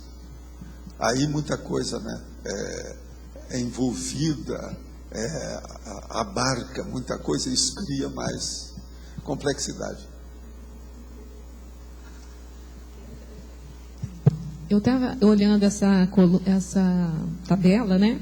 E estava tentando ver qual é que era intrafísica, qual é que era multidimensional. Aí, no meu ponto de vista, todas essas são multidimensionais, porque tem sempre um lado em cada um. É isso mesmo? Mas é porque nós estamos mexendo com a consciência. A consciência é multidimensional. Ou a polaridade. Agora, se você for olhar, tem muita coisa de um lado e do outro. E às vezes até muda. E às vezes é tudo do lado de lá. Como o nexo interlúdio e baratrosfera, é tudo do lado de lá. Pois esse que seria propriamente dita... É o l'au-delà, em francês. Outra tomba. Você está entendendo? Não. Que é depois da tumba. Tá, entendi. O problema todo é Então, esse número 7, que seria propriamente dito... o interlúdio para a transfera. Esse que seria propriamente dita a polaridade Tudo isso multidimensional. Tudo isso Já a outra, a 8, já não é. Agora, por exemplo, parapedagogia e metodologia da tortura. A parapedagogia tá pode ser misturada. daqui e de lá. Aham. Isso varia. Entende? Tá. Agora, mega fraternidade e pedofilia, essa pode ser só daqui, se quiser. Tá. Por aí vai, a gente pode pensar uma opção de coisa assim. Tem umas coisas muito avançadas, mas nem sempre são de lá. Por exemplo, essa aqui, ó, macrosoma e bulimia. Tudo é daqui. Agora, outra coisa, resgate extrafísico e tráfico humano. Essa é terrível, né? Agora, gente, isso aí vocês não vão achar todo dia. A coisa mais séria que tem, eu já deixei pouco texto aqui na fatologia e parafatologia para a pessoa ver esses confrontos. Que o confronto é que faz a pessoa pensar. É a argumentologia que eu tenho aqui. Esse quadro é terrível. É para pensar mesmo. Professor, Sim. Eu estava pensando aqui em relação a paradoxo, a questão da atração pela repulsão. Aí eu pensei aqui na questão da sinonimologia, antonimologia, o caso que a gente está, assim, quanto mais você está antagônico a uma questão extrafísica, de repente, de um assediador, mais você vai estar atraindo e, pensenicamente, vai ficar com essa interação, com essa interfusão. Então, eu queria que você falasse um pouco sobre isso, porque é complexo, você quer estar distante e, ao mesmo tempo, pelo fato de ficar, você vai atrair pensenicamente e vai ficar mais próximo. Escuta uma coisa. A vida, a gente tem que saber conviver ao mesmo tempo com a coisa ruim, combatendo essa coisa ruim. Raciocina por aí que você vai entender tudo. Vocês aqui, uma vez, já me perguntaram sobre o processo de assédio. Então eu falei assim, ó, a pessoa mais assediada que tem aqui sou eu.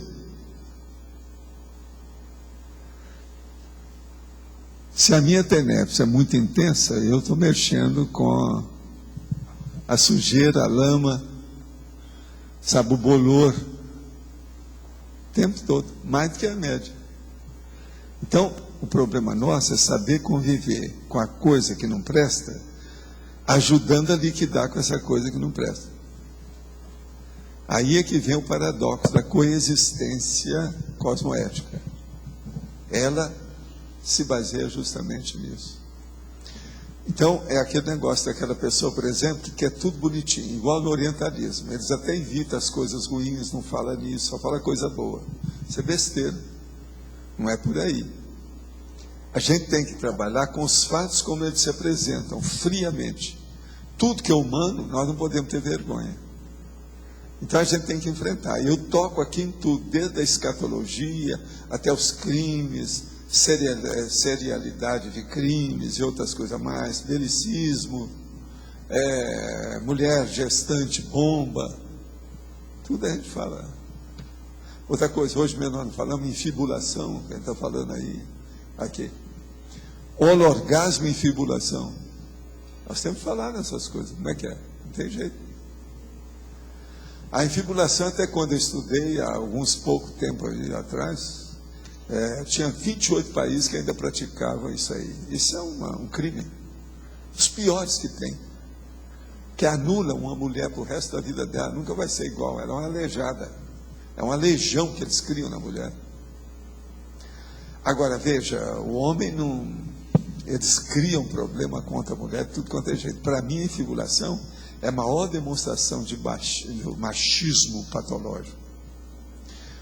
Vocês vejam bem, o clitóris é, veja bem, o único órgão sexual que existe entre o homem e a mulher. Como o homem não tem clitóris, os homens querem acabar com o clitóris da mulher. Você está entendendo o que é? Para mim, lá no fundo, o instinto de quem começou esse negócio, quem tramou essa tradição religiosa foi para colocar a mulher igual ao homem. Que a mulher nisso, ela é superior ao homem. O homem não tem nenhum órgão só sexual. A mulher tem. Raciocina. Ninguém fala nisso. Vocês não vão encontrar isso em parte nenhuma. Eu nunca achei isso escrito. Eu falo isso há mais de 50 anos. Meus cursos sexomáticos eu vivia falando. Falei aí, 15 anos. Ninguém saiu nisso. Depois disso eu não li em livro nenhum. Agora veja. Como é que fica? Falam da inveja Tem lógica do pênis, que eu estou né? falando? Hein? Falam da inveja do pênis, mas não falam da inveja, Não, a inveja do clitóris. pênis, isso aí foi Inveja do o clitóris, né? boboca do Freud que criou e ficou só nisso. Mas até que ajudou, né? Até um certo ponto. Mas ele era muito pirata, né? O Freud, com essas coisas todas. Bem piratão na história. Agora, o problema todo é esse. Por que é que ele explicou isso tudo? Eu não sabia. Ele tinha problema sexual. O cara, aquele Becker, que está falando disso tudo, explicou, examinou a vida dele toda, né? Mostrou os negócios todos. Hein? Freud. Aquele livro que eu mostrei aqui, várias passagens dele aí, está analisando o Freud tudo quanto é jeito. Freud tinha medo dos processos da morte, tinha uma opção de coisa, coitado. Fumava sem parar, foi por isso que deu câncer nele. Uma coisa terrível, ele passou por uma tragédia danada. E tinha problema, uma opção de coisa daquilo que ele falava, ele era o primeiro paciente dos negócios dele, muito sério aquilo tudo. Esse cara lá especifica isso com detalhes. Tem tudo lá sobre Freud. É tanto que o Freud, gente, muita coisa já caiu, né? Hoje não tem mais aquele valor, aquelas coisas todas que tem. Não dá mais. Já teve página virada, já teve o seu tempo, a sua época, o seu período. O que mais quer que tenha aí com vocês? Tem mais alguma coisa? Você hoje falou mais cedo, alguns minutos, sabe? Professor, cabe pensar nesse paradoxo de atração pela repulsão? Como é que é? Atração pela repulsão. Cabe pensar nesse paradoxo? Gente, o que é risco-mania? Tem um verbete que eu trouxe que fala o processo do grotesco, vocês lembram? Como é que é? O processo de grotesco. O título, mais ou menos, dele é isso. Fascínio pelo grotesco. É isso aí. É a repulsão. Fascínio. Veja esse verbete lá, que eu acho que ele vai clarear mais aí o que você está querendo. Fascínio pelo Professor, grotesco. aqui, Rosa, aqui no ar. Qual o nome desse livro que fala esse comentário sobre Freud? É aquele que eu li aqui. Qual o título? Você vende lá o negócio da morte. Você tem como é que ele é? lá? Tá. A negação da morte. A negação da morte. Do E Becker. também tem aquele outro azul, de capa azul, que você também indicou, que é a crítica a Freud. São dois. Não, mas esse aí do Becker, que é esse aí é o máximo. Esse, a negação da morte, ele escreve muito bem o homem. Esse Becker escreve muito bem, é um dos grandes que eu acho. Ele escreve melhor do que o Freud, porque o Freud escrevia muito bem. Mas esse aí escreve melhor do que o Freud. Agora, o que se passa? Ele usa as expressões da turma da psicologia e da psicanálise para fazer o livro. É muito bom ele. Vale a pena ver, um livrinho pequeno. Eu recomendei aqui para um monte de gente. Há muito tempo, muitos anos, logo que eu comecei a fazer psicologia, há mais de 20 anos, eu li uma reportagem, não sei se tinha fundamento, que ele era impotente, tinha até um processo de eunuco, porque ele, pela época do nazismo, alguma coisa assim. E todo esse Olha, tem uma opção de coisa que esse Becker fala dele lá. Tem muita coisa. E todo esse processo dele, na verdade, era um complexo em relação ao problema dele sexual, né? Entendeu? Então, ele fez toda essa teoria em cima da problemática dele. Muita coisa eu estava estudando que o problema era dele. Uhum. Professor, eu queria perguntar uma outra coisa, senhor. Nesse item 16 da página... irresistibilidade evolutiva e subjugabilidade assediadora. O que você quer? Essa subjugabilidade, quando ela é consciente, pelo um processo temporário, quando se tem à frente um objetivo maior, por exemplo, uma GESCOM, ou momentaneamente a consciência... Aí é a pessoa que sabe se vale a pena, né? Ela está fazendo uma concessão. problema é dela. Ela tem que examinar dentro daquele contexto que vale a pena. Mas ela, então, aí, nesse caso, mas de não qualquer é maneira, nosográfico. Ela não se torna nosográfico porque ela está consciente... Depende, vamos ver. Colocou. Eu quero ver o resultado da no fim. Esse negócio... Uma outra coisa, já é uma coisa nosográfica na hora que a pessoa tem que esconder a intenção dela. E quando ela não esconde? Já não é cosmoético. Quando ela não esconde. Se ela não esconde, ela não subjugou. Aí ela está lidando, como o senhor falou, lidando... Ela está de igual para igual. Se ela está falando a coisa franca, ela está de igual para igual. Quem mente, ou está por cima ou está por baixo. É quando o senhor até fez uma... Agora, quem está de taco a taco está no mesmo nível. O senhor fez, até tomei nota que o senhor colocou aqui. Na vida nós temos que saber viver com a coisa ruim e saber conviver com ela para superá-la. Então, mais ou menos nesse sentido. Mais ou menos, mas sem acumpliciar-se. Sem ser conivente. Sem bancar o comparsa da máfia. Esse aqui é o negócio. Sempre fazendo tares, né? Sempre esclarecendo, que é o ideal, né? Então é preferível que eles não vão entender você, mas pelo menos você falou a verdade e não foi conivente. Você evitou a interpretação grupo kármico. E chama-se OMI-SUPER. Omissão superavitária. Tem muita coisa que nós temos que fazer assim. Obrigada, professor. Então, os nossos comerciais, por favor. Obrigada. As pontuações da tertúlia de hoje foram 26 perguntas respondidas online, 17 perguntas presenciais, 46 assinaturas no livro de presença e 4 praticantes da técnica de Invexis. Hoje nós vamos ter lição. O verbete para amanhã é comunicação modular. E temos 4 recados. Cacharacá, aqui Salão de Livros, AMI, Cosmograma, Milena, Apex. Boa tarde a todos. Amanhã de tarde, no horário de 15 às 19 horas, não tem ninguém ainda escalado para ficar no estande da Conscienciologia no Salão Internacional do Livro. Então eu queria saber se teria alguém aqui com disponibilidade que queira. É amanhã, de 3 da tarde até as 7.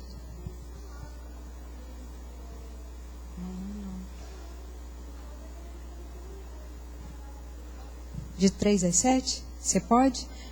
Tá. Então tem um outro dia também que é domingo, de meio-dia às 3. Alguém pode? Ou quer? Então tá, a gente vai continuar divulgando. Se vocês conhecerem alguém que possa ficar nesse horário, falem que tem esse buraco na escala, tá bom? Obrigada. Oi, gente. Domingo, dia 10, às 15 horas, a equipe do Cosmograma vai estar realizando uma reunião geral. Para quem se destina essa reunião? Para voluntários ativos da equipe do Cosmograma. Para voluntários que não estão no momento ativos na equipe do Cosmograma. E para aquelas pessoas que gostariam de pertencer à equipe do Cosmograma. Então, no domingo, a Sandra Tornieri, o Alcir Alves e eu vamos estar mostrando tudo que faz parte do universo do trabalho do Cosmograma que a gente faz no Holociclo. E uma série de projetos que estão quase parando porque nós estamos com falta de voluntários. Então, nós vamos estar expondo esse trabalho. Quem tiver interesse, por favor, venha, porque eu tenho certeza que vai ter alguma coisa lá esperando por vocês. Vou dar só uma palhinha. A digitalização do nosso acervo, que está uma coisa que a gente tem esse projeto, para a gente poder estar acessando até de casa o Cosmograma, a gente precisa fazer essa digitalização. Uma outra coisa, quem está querendo melhorar o poliglotismo, recortar jornais e revistas de diversas línguas. Nós estamos precisando de poliglotas, ou pessoas que queiram se tornar poliglotas. E uma série de outras tarefas que no dia vocês vão estar vendo, todas as possibilidades que esse trabalho gera. Tá? Então, domingo, 15 horas, no Laboratório de Cosmograma. Tá bom? Obrigada. Boa tarde a todos. Nós gostaríamos de convidá-los, para quem tem interesse em aprofundar o estudo da programação existencial, vai ter o curso Proexologia daqui a 2 semanas. É nos dias 16, 17, 23 e 24 de maio. São 2 finais de semana em que a gente vai ter a oportunidade de estar trabalhando com uma série de técnicas, debates, análise de biografias. São 3 professores, 3 proexólogos que vão estar intermediando esses debates. Então, quem tiver interesse pode fazer inscrição na recepção do CAEC. Obrigada. Só lembrar, então, para amanhã é comunicação modular. Boa tarde a todos, até amanhã.